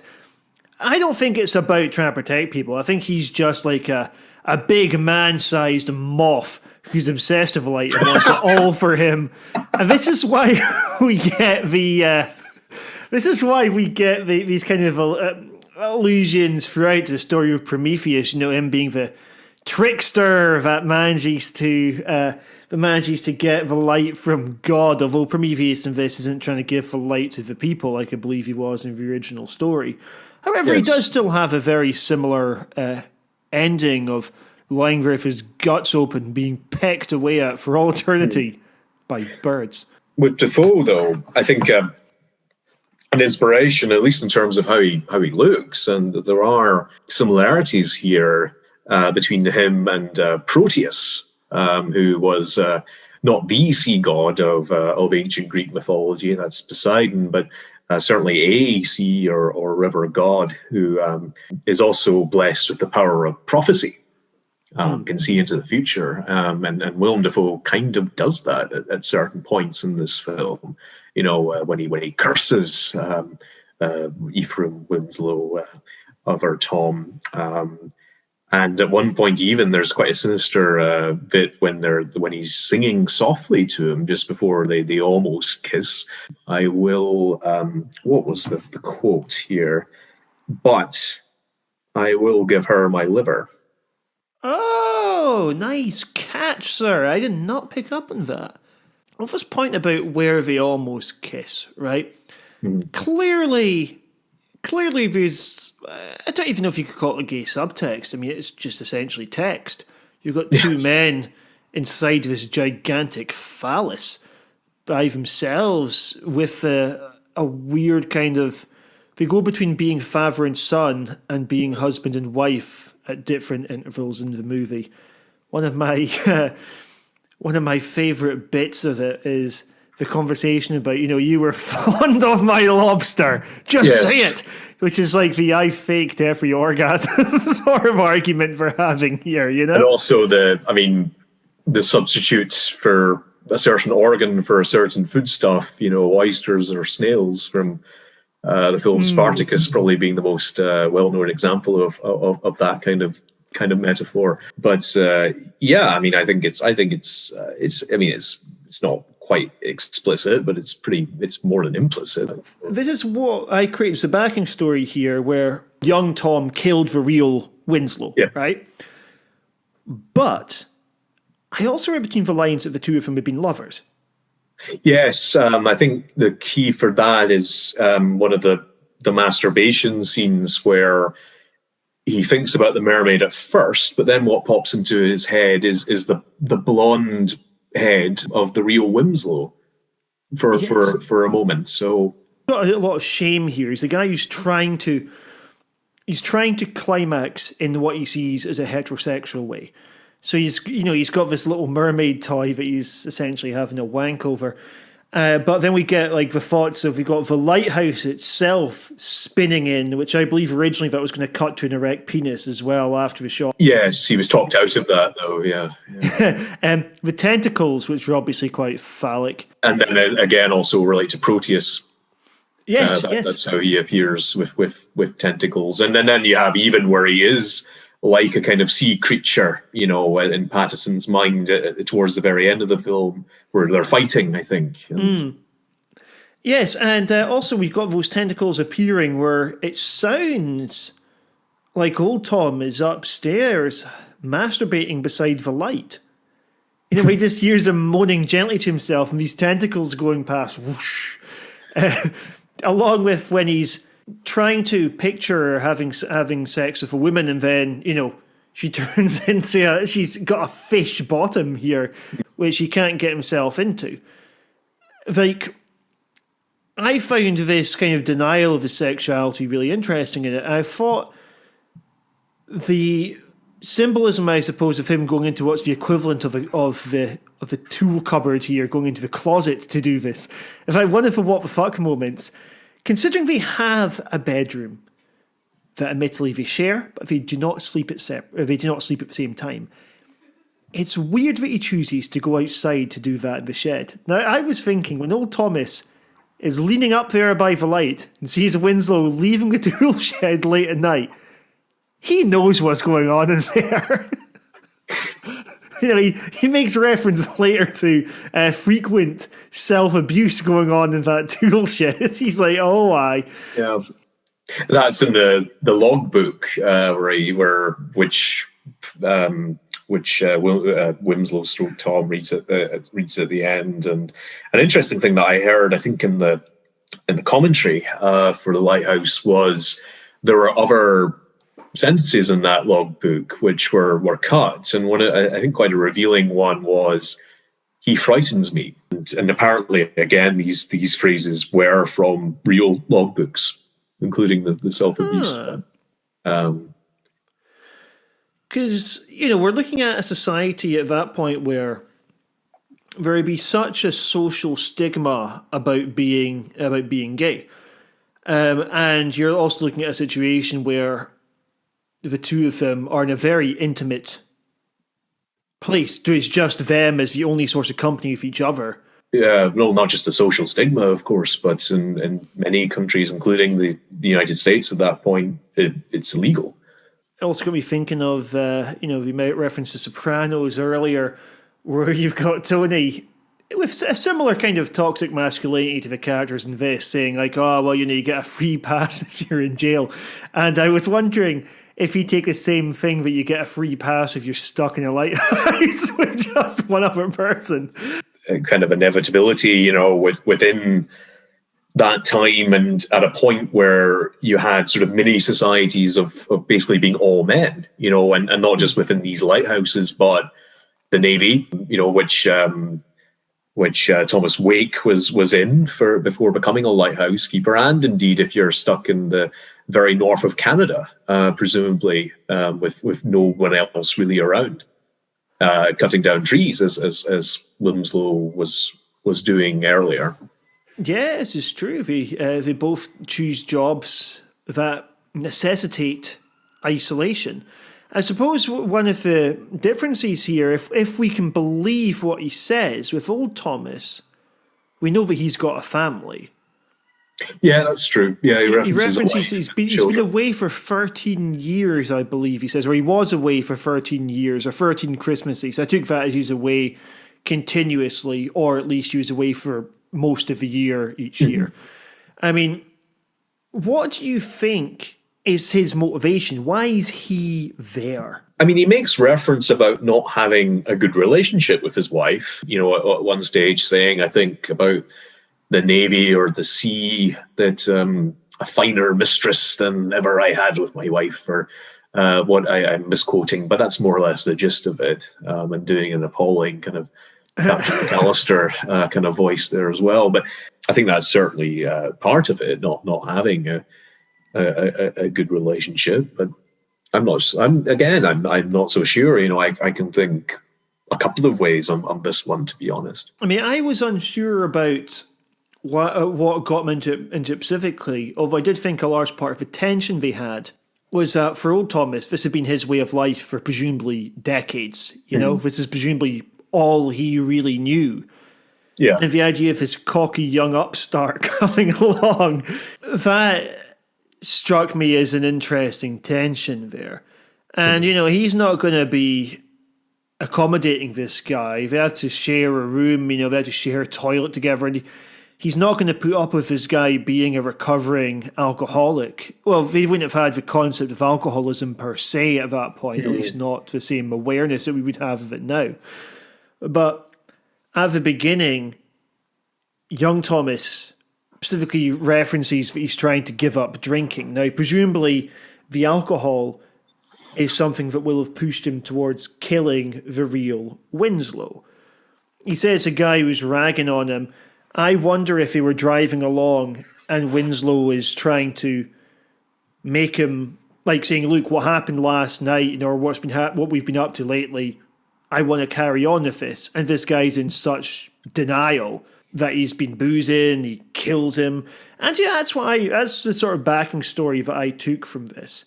So for him, this is a really big deal that he's stuck in this island where he's not got any source of water, because they booze because it's cleaner here. Yes, and one of the bird obviously contaminates the water, halfway through, and even before that, the water was bad. He has to pour all this chalk into the water at one stage to make it semi-drinkable. Although, I think that you can divide the film into almost two coherent halves between when young Thomas isn't drinking for the first half, and then when he absolutely is.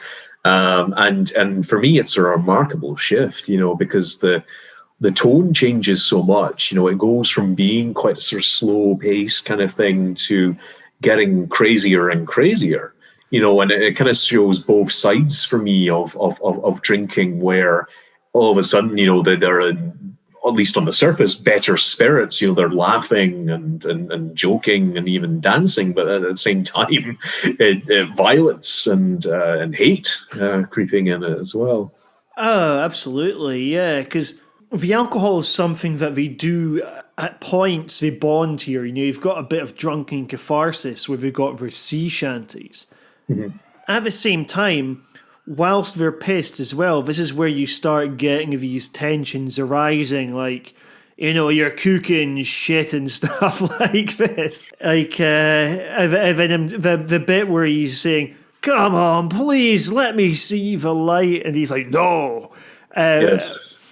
And I really like the superstitions angle that we have here. Mm-hmm. Now, with Old Thomas, he references very early on, you can't... kill a seabird. Oh, I was going to come to that in a moment. But sorry. Yeah. You can't toast with water here. Yeah, okay. So we're getting from the get-go that his superstition is more important than this other guy's sobriety here. That you can't kill a seagull, which of course he does. And he seems to suggest that everything goes wrong at the end because he told him his backing story. It's almost a Scottish dad kind of attitude of, if you say personal things and all that can only go a bad way here. Then he ask personal questions, that sort of thing. All I said was, how are you, Dad? But, like, you hear his voice in the corridor, you spilled your beans. This is a bad thing. I didn't tell you that I killed my fellow. I was, man, it's too true, I'm afraid. It's why Scottish dads tend to get cast in that kind of role. I mean, Brian Cox in Succession, Peter Mullen in Westworld. We're oh yes, yeah, he was good in that too. We're good at that kind of thing. But I mean, the superstition element. I think they're weirdly, there's a common thread here almost. With the witch, in the sense that you have this mythology or this religion that people are subscribing to, or at least in the Lighthouse, Old Tom is, to the superstitions, these mythologies, but at the same time adhering to them gets you nothing back.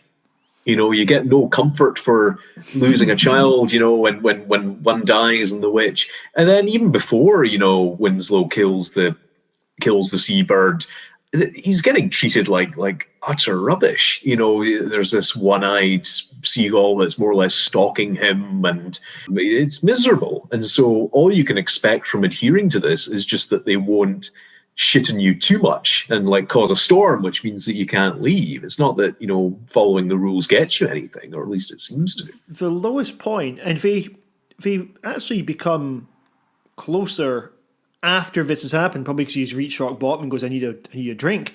It's where he's making him paint the side of the lighthouse. He's like, ships need to see it. You're like, what do you mean the ships need to see it? It's a gigantic fucking light on the top of this. Of course the ships will see it, right? But such a pointless task. We see how little has been done. And he's like, this is a safest hands around. Excuse me, I'm just doing Scottish accents here. Well, I mean, and also they don't finish it. So I mean, again, it's this thing of him more or less kind of ragging him, jerking his chain or whatever. Because if it was that important, then okay, finish it. I mean, yes, he fell off, but he didn't break a leg or anything. I mean, so if it's that important, carry on. The bit where he makes him lug that huge drum upstairs. Get going, you could have used this wee canister, and then ask him lug it back down again. You're like, what a prick. Yep. Oh, yeah. This is probably a hazing thing, maybe generationally this just happens. Every new lightkeeper is treated like shit by his master. In the building trade, you have the sort of go get some tartan paint for me, which the equivalent would be. And here he's like, paint the side of this thing. He's probably, you imagine he's holding this thinking, I can't believe this stupid bastard's actually doing this. And something I absolutely want to compliment this movie for, with both actors, they are amazing in it. And you completely forget about the previous stuff that you've seen him in. Starting with Robert Pattinson, because this is probably the most obvious out of the two, because he's got very clear baggage here. You're going, right, this is the guy who's, whilst he's a good decade past this almost, he's done a lot of other stuff, he's still going to be best known for Twilight, right? And you're looking at someone who's found a lot of credibility really, like, he's really worked for this. You know, he's a guy that when I heard he was playing Batman in the next one, I wasn't thinking, oh, fuck that, you know, it's Edward from Twilight or anything. I was like, oh, cool, Robert Pattinson, good choice. Like, he does a career best performance here. There's a real physical and emotional intensity that makes this sparkly vampire seem like some sort of a strange fever dream, the sort of thing that you have because you spent too long with Willem Dafoe. And Defoe is just great in this too. Last night, I was asking people on Twitter what their favourite Defoe performances were. Because he's one of those actors that, like, for me, the main thing I've seen him in is obviously Spider-Man, where he plays the Green Goblin. I've seen him in Wild at Heart as well, where he was playing such a repulsive character in that. I've never seen Platoon, I believe he's in that as well, right? Oh, he is, and he plays quite a pivotal role, as I recall. You know, the iconic, again, spoilers alert, folks, but iconic image of the man kind of falling to his knees after getting raped. If I'm remembering right, that's Willem Dafoe. And, you know, you have that famous, well, I'm not going to do it justice, but that famous kind of piece of music that gets played over it as well, is I think Charlie Sheen's character sees him get gunned down. Like, the thing is with him, he taps into the what I assume is an intentionally comedic side of a character. But when the bit where he just stands up and starts yelling out that Milton-esque monologue. Oh God, yeah. That was so impressive. Like, this could have been something that everyone just laughs at. And the thing is, it's quite humorous. Where young Thomas has to have it your way. I like your cooking. Yeah, like, but that bit was so powerful. He's absolutely fantastic in this. Like, I love it. It's almost like an anti-buddy movie that we have here. Well, I mean, for me, with the two of them, you know, Pattinson, obviously, I fell into the same kind of mindsets, you know, pretty boy from Twilight sort of view of him. But in fairness to the guy, I mean, the choice, he's been deliberately trying to branch out and do different things. You know, he could so easily have just kept going down the kind of that sort of, and do those sorts of big budget films. I mean, one of the things that first caught my eye with him was he had a small but quite important role in a film called The Childhood of a Dictator, The Childhood of a Dictator, which is a really interesting kind of historical film, not a horror, but I think the major character in that was also, I'm blanking on his name, but he played Davos in Game of Thrones. And that was a really interesting film and a really interesting choice on his part for me. And I think with Eggers too, because Eggers at one stage was kind of weighing up which film he wanted to do next before he decided on The Lighthouse. And he offered apparently Pattinson a role of a sort of English gentleman, a kind of society type. And he turned it down because he didn't want to do that kind of thing. He thought it would be too within what he had done before. And he wanted to do the strangest possible thing that Eggers could offer him. And lo and behold, eventually he gets this role in The Lighthouse. That's really interesting that he was approaching Pattinson first thing. So I didn't know if this is a case of, you know, he was just one of the people who got brought in rather than he was necessarily targeting him. But you know, the choice is so strong. I mean, I think for Pattinson, the biggest change for him will have been working with David Cronenberg. And fair play to David Cronenberg for taking a punt on him. You know, that brought him really into this kind of respectability that I don't think he would otherwise have had.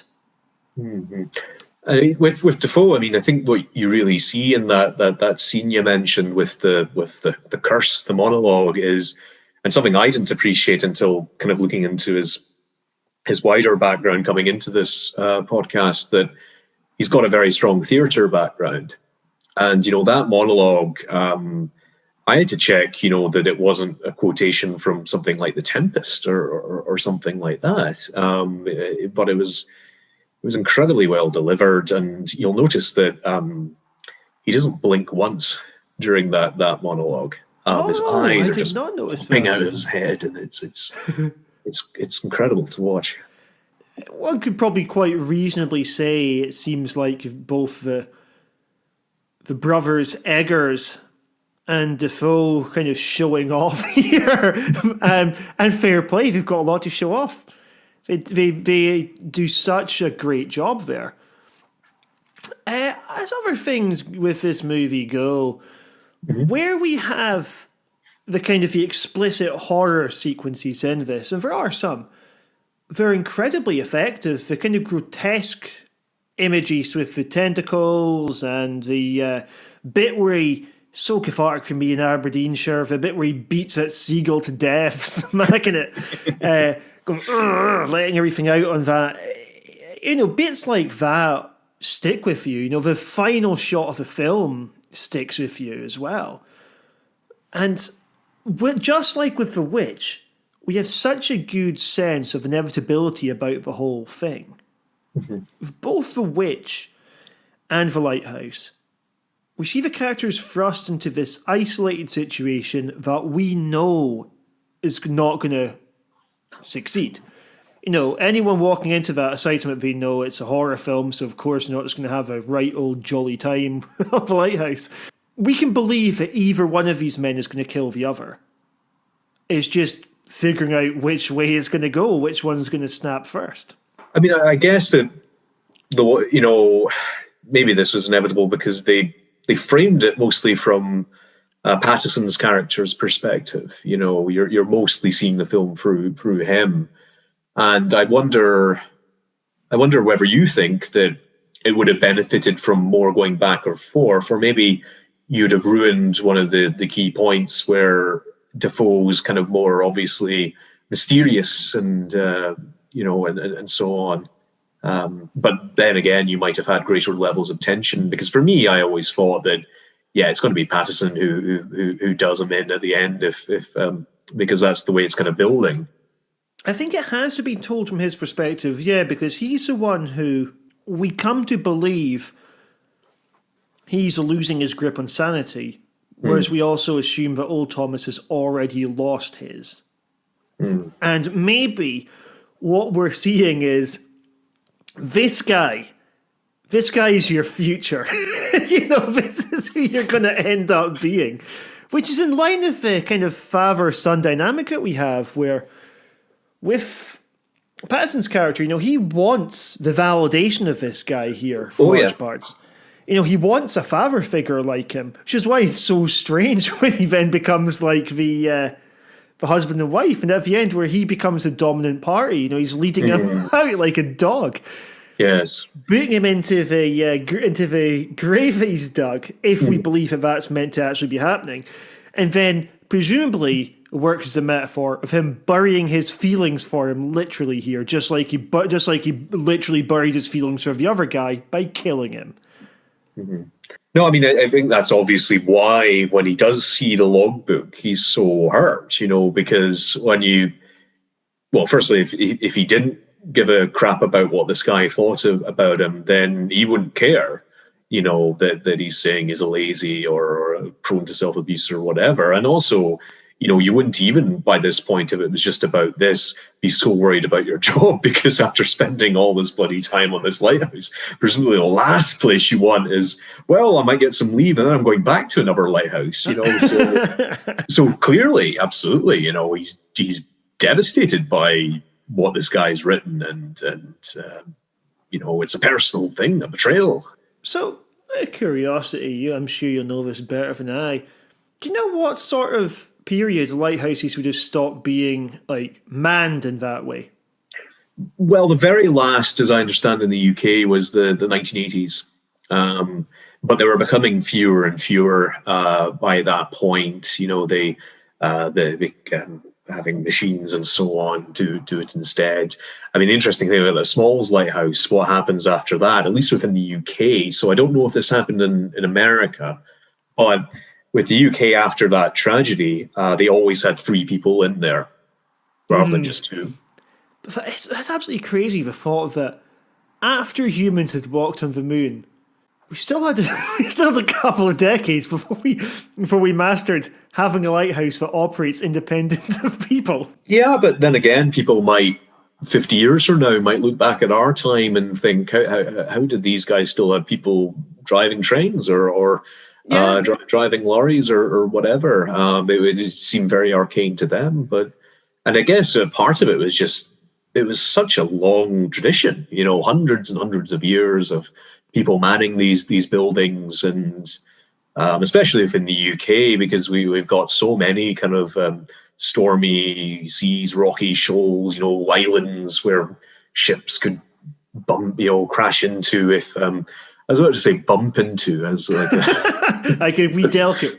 Yeah, which is unfortunate. You don't want that to happen, but and but absolutely a very long-standing tradition with lighthouse keepers and so on. What would have been the kind of social standing of a lighthouse keeper, right? Like, would there be a kind of a nobility attached to the whole thing?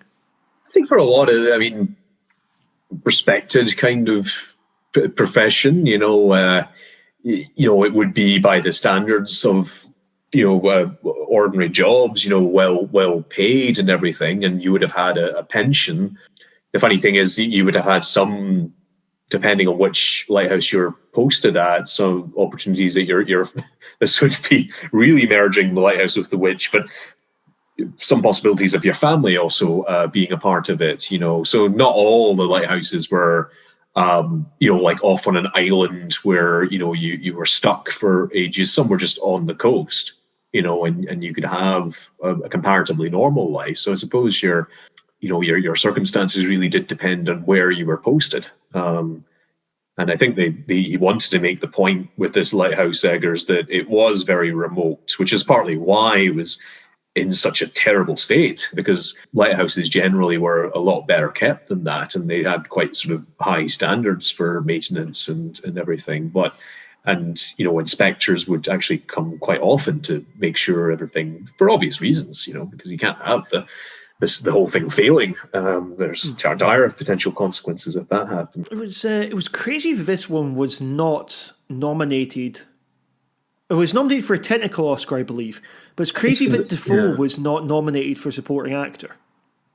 Yes, I'd agree, or certainly at least considered, or I think it was. Yeah, I think you're right. I think it was only cinematography or something. Yes, it was cinematography. It didn't even win that one either. No, and by God, it would have deserved even just that, because they literally built the lighthouse. I mean, that's something I didn't appreciate until I looked into it later, was that this is not an actual lighthouse. They built it, and in Canada, in Cape Forshue, Nova Scotia. So they literally built a lighthouse over the winter. In, I think 2018 to 2019, I suppose it would have been. And they're also filming, I think, end of winter, start of spring, and it was a bloody miserable experience from what I've read, and cold, but also getting sort of jets of water getting sort of fired at you, trudging up and down the shoreline.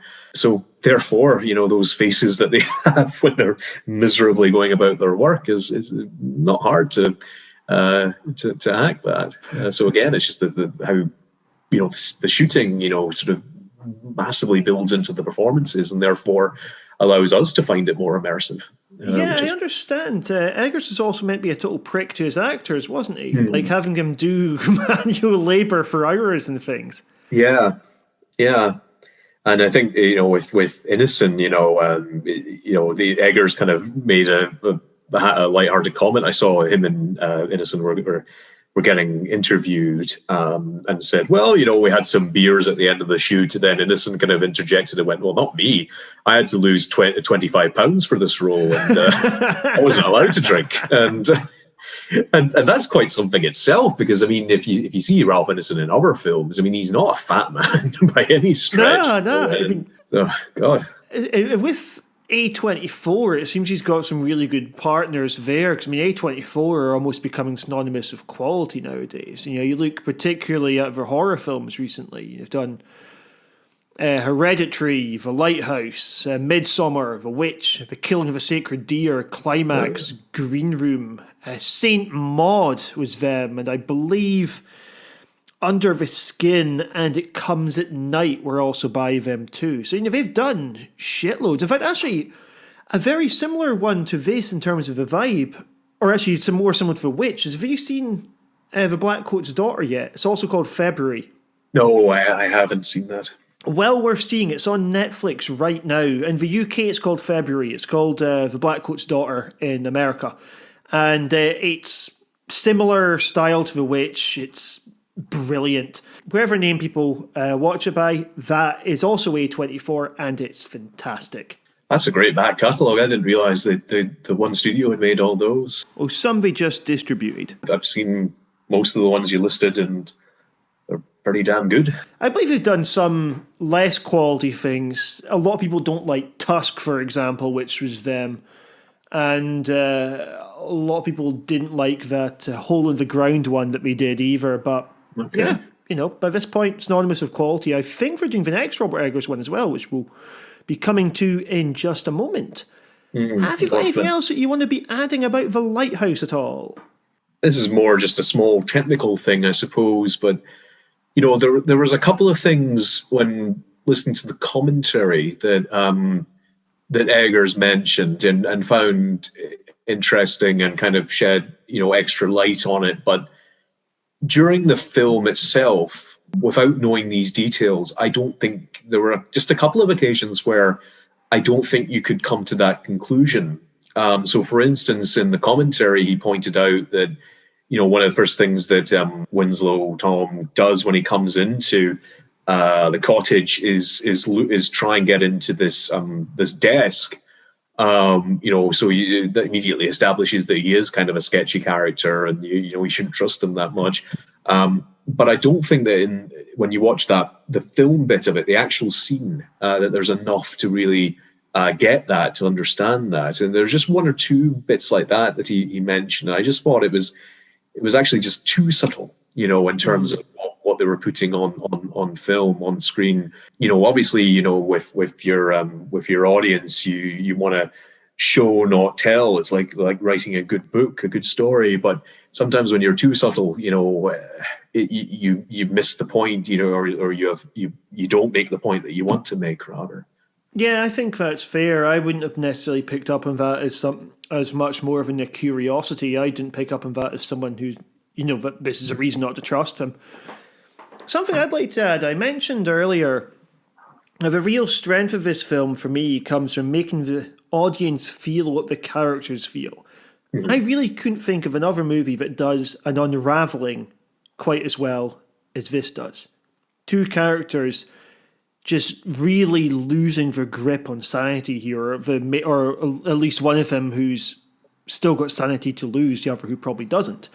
And, I just can't say enough about this, of how effective the movie is about creating this kind of empathy that we have for Robert Pattinson. And I think so much of this comes from this presentation, like this constant noise, this watching him do manual labor, a big oppressive room with a furnace where it's just noise left, right, and center. And you can see why that this would be enough to break him.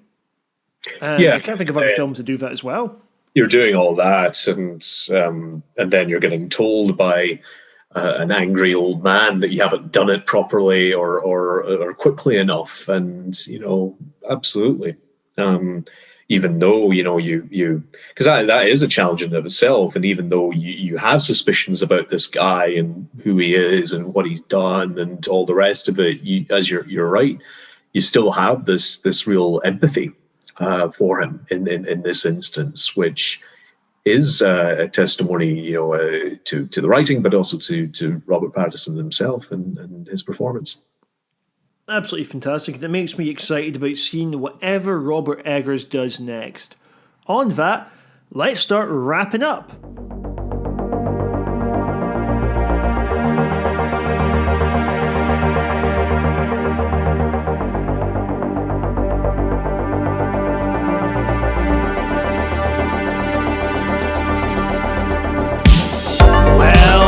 finishes off the Robert Eggers double bill. With Eggers, I believe before he made The Lighthouse, he was really wanting to do a remake of Nosferatu.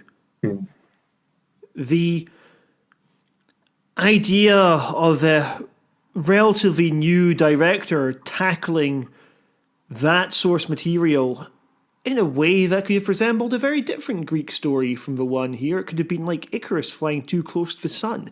Yet at the same time, I think Eggers would really be able to do Nosferatu justice.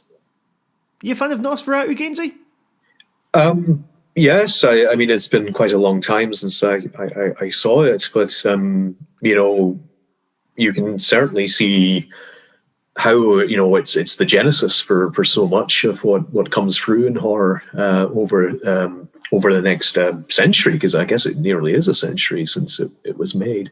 The interesting thing is that Willem Dafoe, I think, was involved in a telling of Nosferatu. It was a film which had John Malkovich, I think, play the key character, and he was playing the character actor Max Schreck, is it, who played Nosferatu in the original German film, but it wasn't that well received as I recall that film. So, but it is, as you say, a big challenge, and I think it's certainly something he has on the cards. But you know, his next one is going to be The Northman, which could be very interesting, based on a sort of Viking saga, by the sounds of things.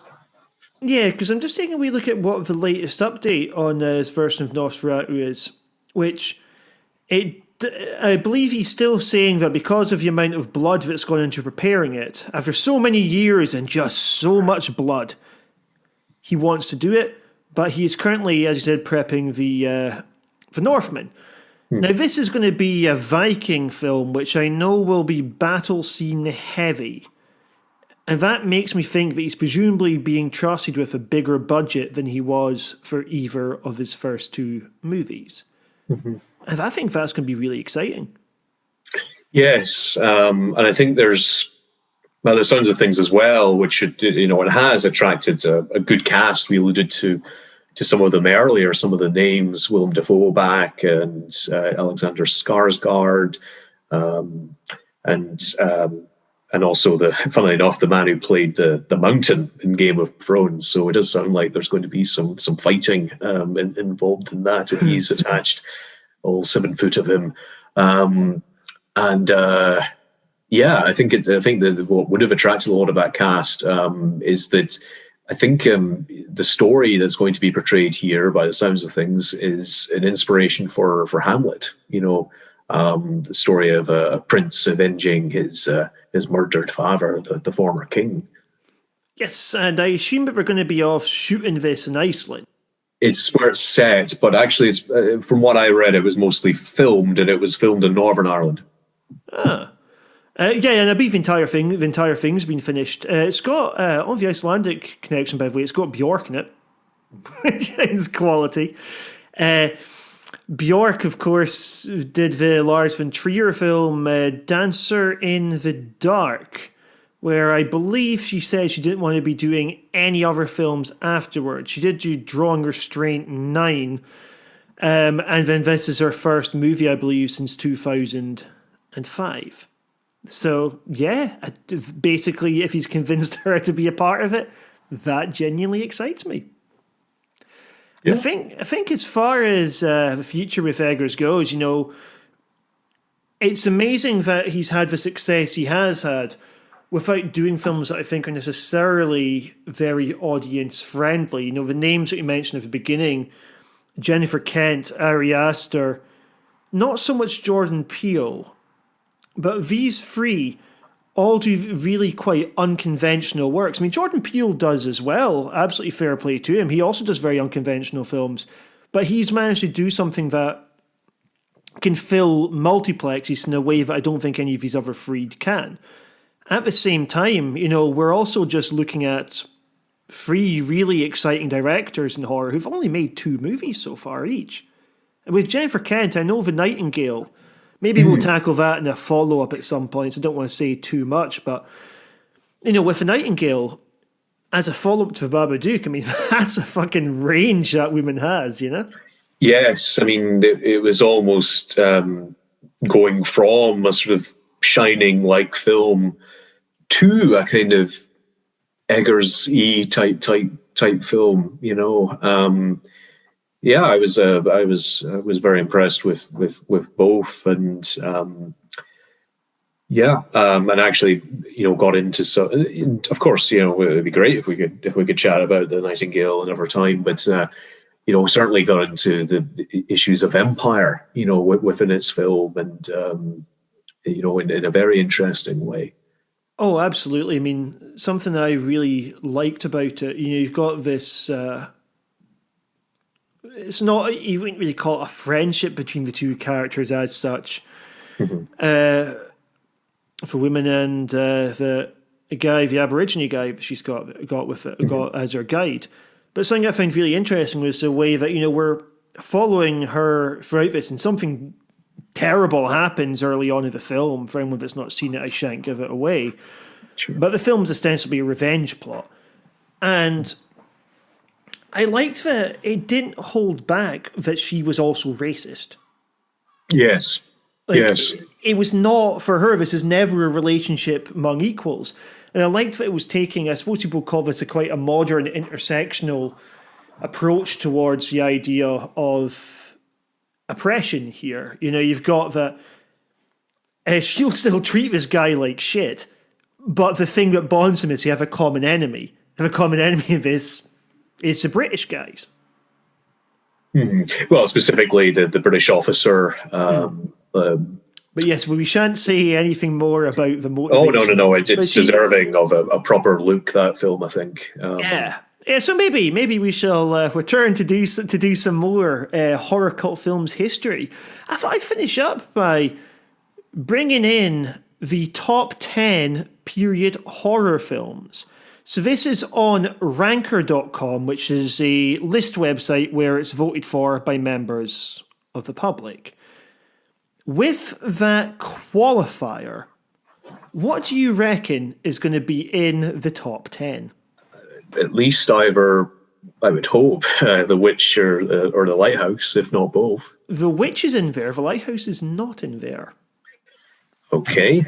In fact, The Lighthouse, just to see if scrolling down, see if it even makes the list at all. Just scroll very far down to reach if it does. The Lighthouse doesn't appear to be on this list at all. The Others? The Others, yes, The Others is on this list. The Others, in fact, I'll tell you where it comes in just a moment. But if it is on the top 10, what else do we reckon? Okay. A Field in England, or is that too obscure? A Field in England is not on the top 10. Women in Black? Women in Black is, yes, that's from the top 10. Sounds like 10. I mean, The Conjuring? Any of those films? Yeah. We have two Conjuring films in the top 10 here. To be fair, I love the second Conjuring film. Thinkiverse is okay. But yes, for those listening, David made quite a face there when describing.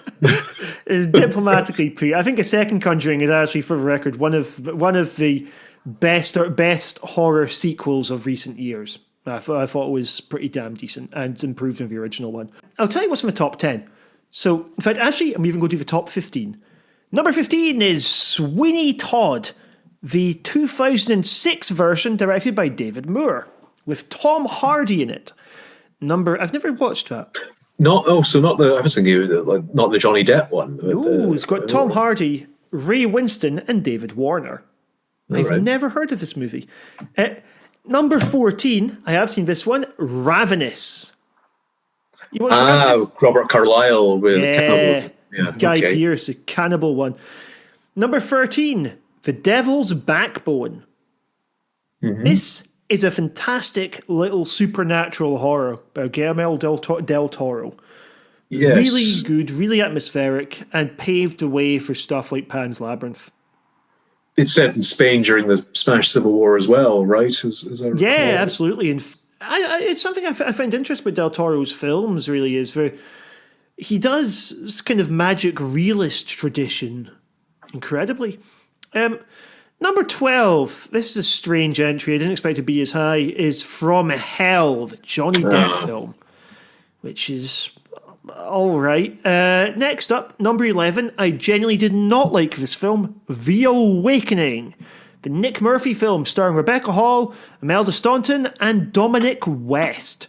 I thought this was a really, really boring ghost film. A good ghost film, but number 10 is The Conjuring, the Enfield Poltergeist, The Conjuring Part 2, sorry. Number 9, Crimson Peak. So Del Toro was back again. Have you seen Crimson Peak yet? I haven't. It's no. Is it worth my while? Or? Yeah, I quite enjoyed this one. I wasn't really expecting all that much. I was in a Del Toro mood, so it was one of the ones I hadn't seen. So it was on Netflix. I thought, fuck it, I'm going to make sure my twin brother gets value for money out of his Netflix subscription. So I decided to watch it, and I quite enjoyed it. It's not scary as such, but it's got a really good aesthetic about it. Really well designed. Number 8 is A Woman in Black. Of course, this is the movie version, not the made-for-TV version, which most people in the horror community would say they prefer. Did you like The Woman in Black as a film? I thought it was all right, but like yourself, and I think a lot of other people, I thought Radcliffe was miscast. Oh, he was far too young for that role. Yeah. I thought an older, not radically, but, a guy in his 40s or something, Something that frustrated me about The Woman in Black, this version, rather than the... And if anyone hasn't seen the made-for-TV version, by the way, it's recently been released on Blu-ray. Really, really good. With this version, something that frustrated me is we don't just see the Woman in Black when other characters do. She just shows up in the background a lot.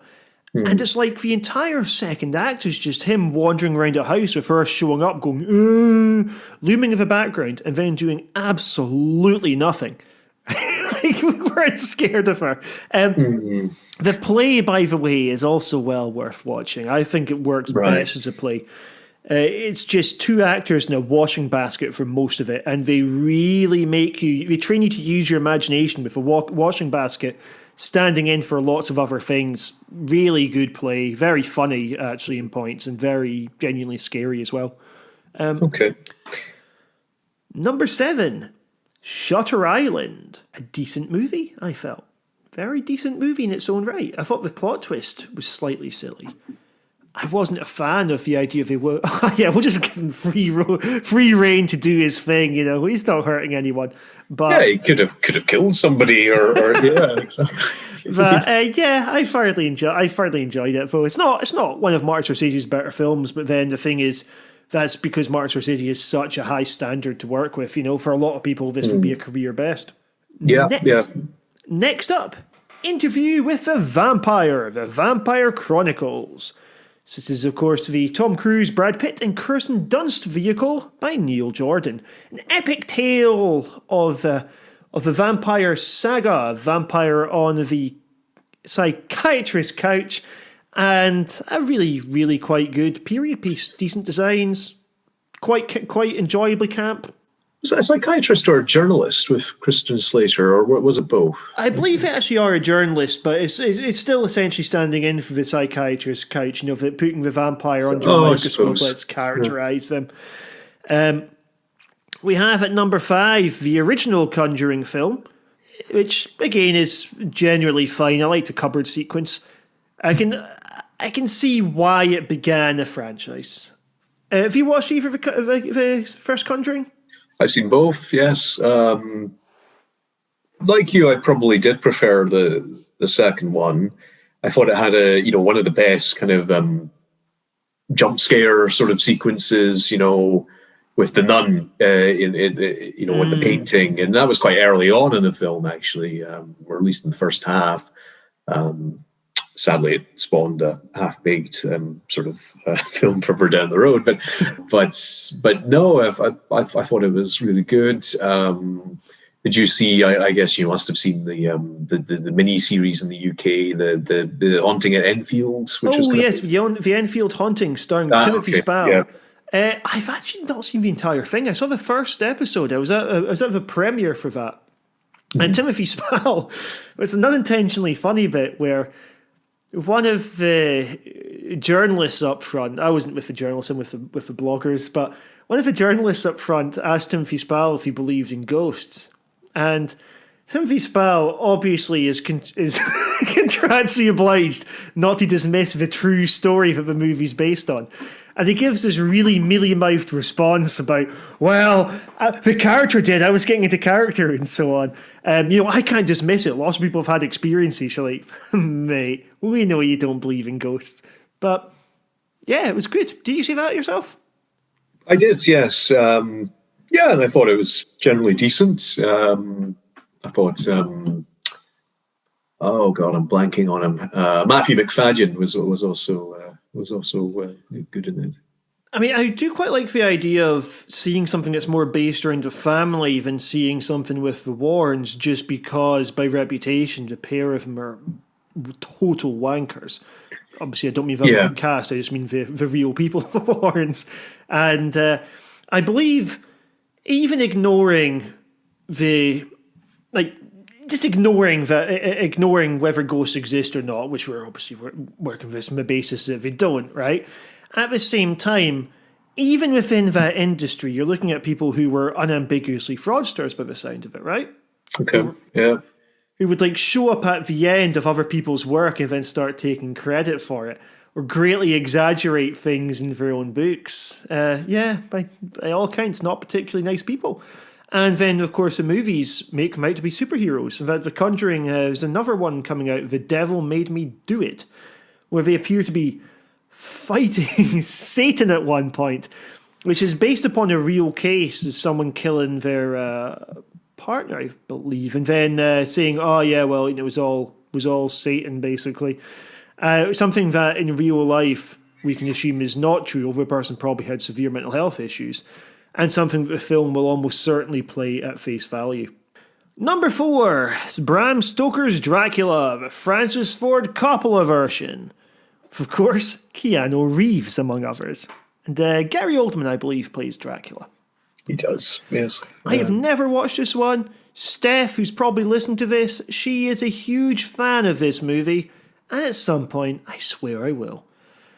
Next up at number 3, it is a Tim Burton film, Sleepy Hollow. I thought this was a pretty decent one. Good fun, very Hammerish. Top 3 though, ooh, I don't know about that. We've named better films below, I reckon. The fact that The Lighthouse doesn't make this chart, but that does. By the way, the Willem Dafoe and John Malkovich one, Shadow of the Vampire, that makes the top 20 as well, at number 18. In fact, wow, the first Annabelle film is 22. Yeah. Yeah, this is a strange list. Fucking Doreen Gray's on this, but The Lighthouse isn't. I was wondering, when you mentioned the list thing to me, and not to complicate things too much, but whether or not, sort of having a different categories potentially between historical horror and kind of period horror, in the sense that historical for me means that you're at least getting somewhat immersive, and you're dealing with the period itself, whereas you can tell a kind of serial killer type story with very common tropes with other genres of horror, but within a kind of period setting. And so I don't know whether it's helpful to have those sorts of sub genres, or whether or not I'm just being very pernickety with No, I think that works. It's not dissimilar to the idea of soft and hard sci-fi. Actually, to tell you the truth, I did see 2 different lists. The reason I'm including this one but not the other is one of the others was taking the piss, where it's period horror. One of them took place in the 1980s. Right? I was like, if I lived through the period, I'm not going to qualify this as historic horror. The number 2, by the way, is The Witch, which means number 1 is The Others. Right. You a fan of the others? By your right, I assume obviously you think The Witch should have won this one, but I'd say it's better than the others, but no, I mean, I think it's a solid horror. I mean, it's yeah, I mean, it's got everything you'd want, and indeed it is, historical, although maybe more kind of period, in that sub ranking than, but it's fine, but I wouldn't rank it as, like my I'd say maybe 4, stars rather than 5 stars. Fair enough. I think with it, part of what maybe makes it seem a bit old hat nowadays was the time that it came out, the reveal in it, which I think's handled well. On the off chance people haven't seen it, I'm not going to spoil it here. But the reveal in it happened at a time when you wouldn't have expected that kind of ending. And I think nowadays, as an audience, we've maybe become a bit too used to it. We can see this sort of thing coming more, and maybe the film seems worse because it's been influential or because other films had similar ideas. It's a bit like how it's difficult to imagine approaching something like the Blair Witch Project nowadays for the first time. I remember showing one of my cousins, younger cousins, The Shining, and he'd never seen the film. He'd have been 19 or 20 when he saw it. This was a few years ago. And the thing is, he's aware of a lot of the iconography, things in it that he was not aware came from that. Now, with the others, it doesn't really have the same sense of iconography, but what it does have is particular plot beats that I think nowadays we would be savvy to. So a few last thoughts about this whole idea of period horror and historic horror. What periods would you like to see show up more? Oh, imagine you're making your own period horror. What do you reckon you would do with it? That's a great question.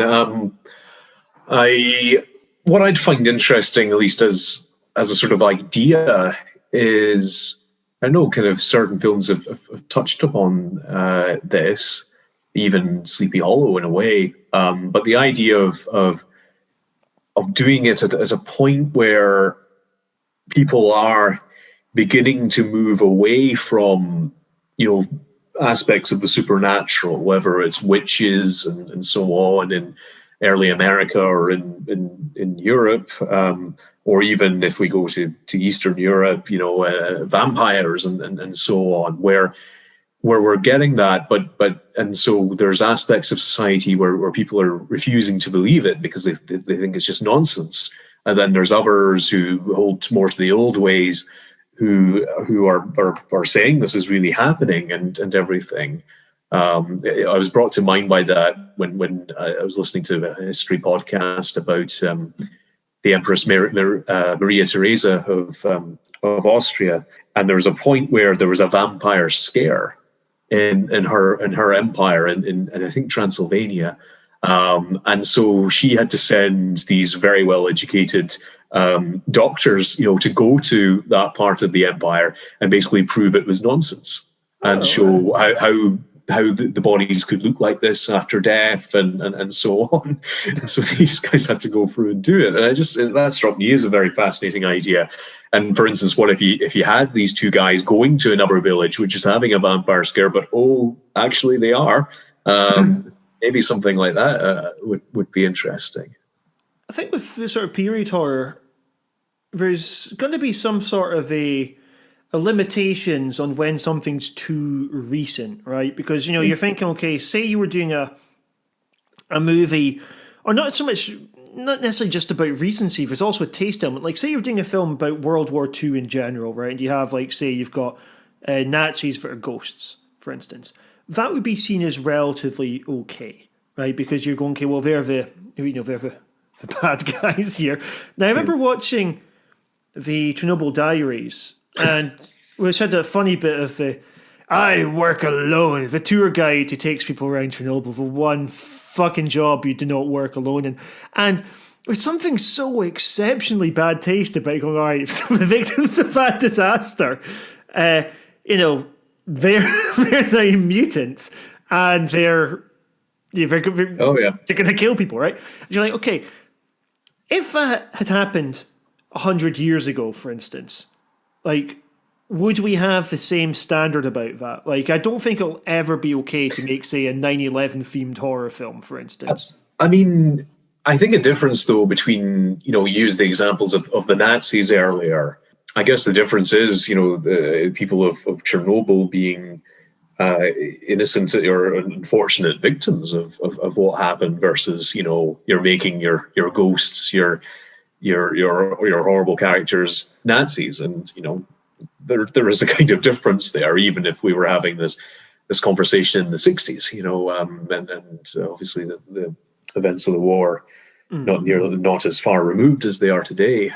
Yeah. No, I think it's a fair point. The further away we get from past events, the more, and certainly once we lose the last people who remember them, the easier it is to be kind of flippant about it. Yeah, I mean, there's something quite, I guess this isn't just a UK thing, but the way that we have like war films as stories of heroism a lot of the time, something like 1917, for instance. And I guess with horror films, there's maybe something that comes across as inherently disrespectful about that genre. Now, it's a really interesting point about when you're saying, okay, it's about victims, for instance, and that's where people are innocent, then you wouldn't be using them as the threat, where it is okay with Nazis in this because, they're the bad guys in this situation, right? And, as obviously the same period, you could never imagine, quite rightfully, you couldn't imagine a Holocaust-themed horror film being made, or certainly not being successful if it were made. You've got a whole sort of subgenre of this, like your experiment love camp style films or whatever, but at the same time, this wouldn't enter mainstream horror in the same way that World War II more broadly would. The way that, something like the Vikings, you got horror films about Vikings, you've got horror films about the Wild West. I think with history, there are certainly parts of it that are just, we won't see that. No, and I think other subjects, like slavery, for instance, would be very, very hard to make. And maybe that you were referring to antebellum earlier. I mean, was that part of the issue? To be fair to antebellum, the sets in it are pretty fantastic, and the film. It obviously, it's trying to draw parallels between attitudes that are unfortunately very common today and suggesting it's the same kind of mindset that would have allowed people to be subjugated at the time. I just think the film has a sort of sledgehammer approach towards its characterization, towards the way it's telling its story, to the point that it just comes across as quite insincere and really quite. I used the word shallow earlier. I think that's fair. I think I think you possibly can make a horror film about slavery. I'm thinking of the terribly named Haunting in Connecticut Part 2, Ghost of Georgia was another one. But I think if you are doing this with such a serious issue, you have to, you've got to do it very sensitively. There are some about prisons of war camps and stuff like that, the horror subgenre. You've got ones about experiments being done at prison of war camps. In fact, at some of them in concentration camps as well. Thinking of some of the stuff about Japanese camps, but which have been made. But at the same time, these films tend not to be successful. Mm-hmm. Okay. One thing that kind of came to mind, within the World War II area, I don't know if you saw the Captain, a German film. I don't believe I have. What's the Captain? Came out a couple of years ago. I think you could tentatively call it horror. It certainly has horror themes to it, but essentially it's the tail end of World War II, and you have a German soldier who's deserted, and he comes across a wounded or dead captain, but regardless, he gets his uniform, And still at this point, even though Nazi Germany's crumbling, in the last throes of its life, he puts on this uniform, and as an officer, he's got literally life or death powers, and he's just a young man, only 18 or 19 years old, and he's able to get people to do things and even kill themselves or other people. And it's based on a real person who did this, and it's an interesting watch, to put it mildly. I mean, I think something that is immediately appealing about the sort of period thing is when you can maybe get rid of some of the modern conveniences that can make storytelling difficult. I remember I was at a premiere for a movie called Rites of Spring, it was called, and the director did a Q&A afterwards. The film takes place in the 1990s. He was asked, why do you set this film in the 1990s? And he goes, because I think it's very difficult to generate tension where people have smartphones, right? Mm-hmm. And rather than finding an awkward way of writing the smartphone out of it, so like, oh no, I've not got any signal, or like, shit, I got water on my smartphone. He just said, all right, set in 1996 or whatever, deal with it, right? Mm. And I think maybe with that sort of pure fear that you get from a situation where you can't really do anything, because it's difficult to relate to the concept of being completely lost right now. Oh, sure. Difficult to relate to the concept of not being able to call the police. I mean, even though, as I think I might have alluded to when we started talking about the Lighthouse, we can relate. Sadly, our generation, especially over the last year or so, can relate to great feelings of isolation and being cut off from other people. With technology, you're never fully cut off, and you've still got at least that tether, to the rest of the world. And, and so it's quite horrible to imagine, lockdown and everything, but with none of that, and, that's certainly one of the things that makes The Witch and The Lighthouse so compelling, and you really sell the isolation within those films. And I was actually I was going to ask you at some point, whether you think this means that because technology is only going to grow apace in the coming years, as it always does, whether you think there'll be more historical horror films, partly for that reason.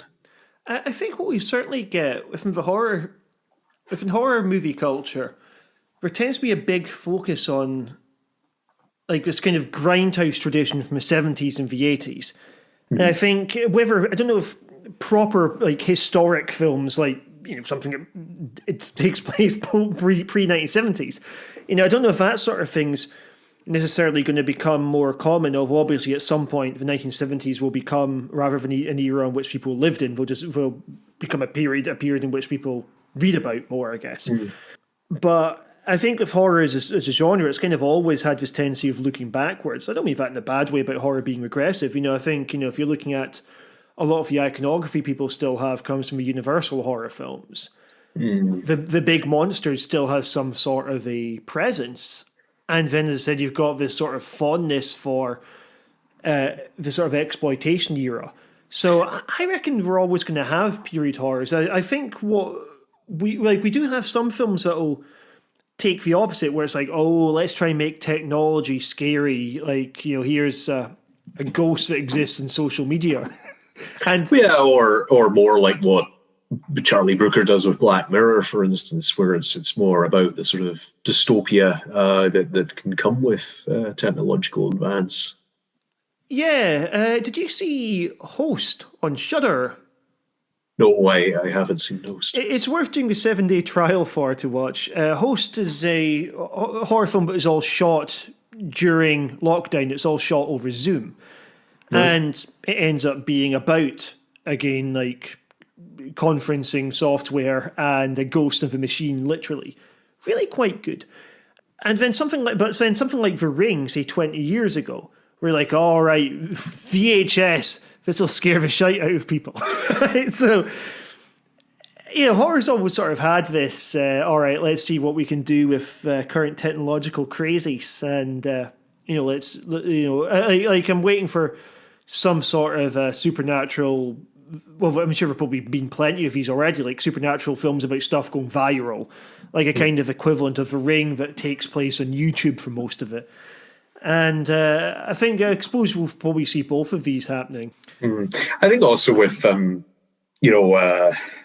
think you maybe get kind of waves as well, where sometimes, the classic horror stories of the 19th century come back into vogue. I'm thinking of the sort of Hammer or horror era of the 60s and 70s, and you even have like the Vincent Price, Edgar Allan Poe films from the 50s, and they made something like half a dozen of those. So it comes in waves maybe, but I feel like with people like Eggers coming to the fore, it certainly shows what you can do with historical horror. Just to finish this up, I was wondering if you had yourself a favourite horrific story from history. Oh, God! I wish you'd mentioned that before, because I mean, man, there's so many. To be honest, horrible instances of torture, but psychological stuff as well. I mean, one instance I'll throw in, given vampires came up earlier, more from the original Dracula or Vlad Dracul, Vlad the Impaler, springs to mind, in terms of one of the most grotesque aspects of sort of psychological warfare, where he in reality, he was obviously very different from Count Dracula, of the novel. But he was a warlord, and fighting the Turks, the Ottomans, as they were trying to take over what is today Romania. But he was a complete master at psychological warfare, to the point where he would try and simply discourage the Ottomans from entering his area by impaling people. And literally there being descriptions of forests of impaled people on spikes as they approached his territory. When impaling, to be blunt, was done through the rectum, and was a very, very slow process as well. How would you impale? Would you have a person bending forward and then you stand up afterwards, or would you be systematically lowered onto the spike? I think a bit of both. I think you'd be shoved onto it and he was said to also, although this could be just colour, it could be maybe some Romanians would refer to this as Turkish propaganda, but was said to eat dinners around these forests. And so that's certainly one that springs to mind as being absolutely horrific. But there's many, many others. I remember you told me a spooky one that took place on Edinburgh's Royal Mile. Someone with a cannibal son or something like this. Well, yeah. It's unclear, like with Bobby, of course. In Scotland, we're fond of folk tales and so on, and you've always got to maybe have to take things sometimes with a pinch of salt, but certainly there's a long running story in the and it's a building that still stands today. Today, it's funnily enough, it's part of the Scottish Parliament. It's the sort of one very old building in that Parliament complex. A tall white building from the 17th century, and it was the Marquis, later Duke of Queensberry's house, and he was said to have a mad son who we kept locked in the cellar inside the house, and this was on the day that Scotland was meant to have voted, or at least Scotland's Parliament, I should qualify. Voted for the Act of Union, or Acts of Union, in 1707. On that day, they'd all left the house, leaving behind the mad son locked up, or meant to be locked up, and a kitchen boy in the kitchen turning a spit of meat on a blazing fire. And somehow, never seen exactly how this happened, but the mad son got out, very, very hungry, not fed very well inside his cell, and came across the kitchen with the boy and turning the roasted meat. Was meant to have tried the meat at first. It wasn't quite to his taste, though. It wasn't cooked quite properly. So was then said to have picked up the boy and put him on the spit and turned him and eaten a chunk of him by the time everybody returned home later on. So that's a long-running story that you might hear in Edinburgh if you come to visit. If there's one bit of advice we can both give you, you should at some point visit Edinburgh. That brings us to a grisly end. Everybody, thank you very much for listening to the latest edition of the Horror Cult Films podcast. Thank you very much to Gaines Murdoch for joining us today. Thank you, David. Thanks for having me. Cheers, and to everyone at home, I hope you've enjoyed this. Just do get in touch if you want to let us know your favourite historical horrors. Other than that, we wish you all a fond farewell and good night, wherever you are. Bye, everyone. Bye-bye.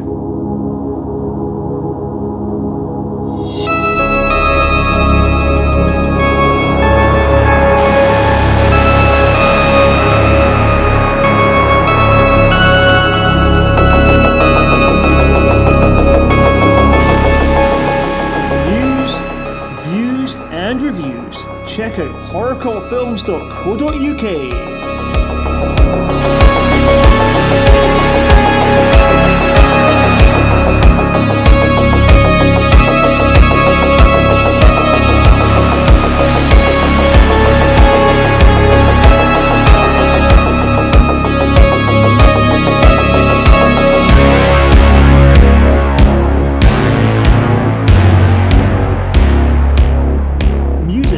White Bat Audio.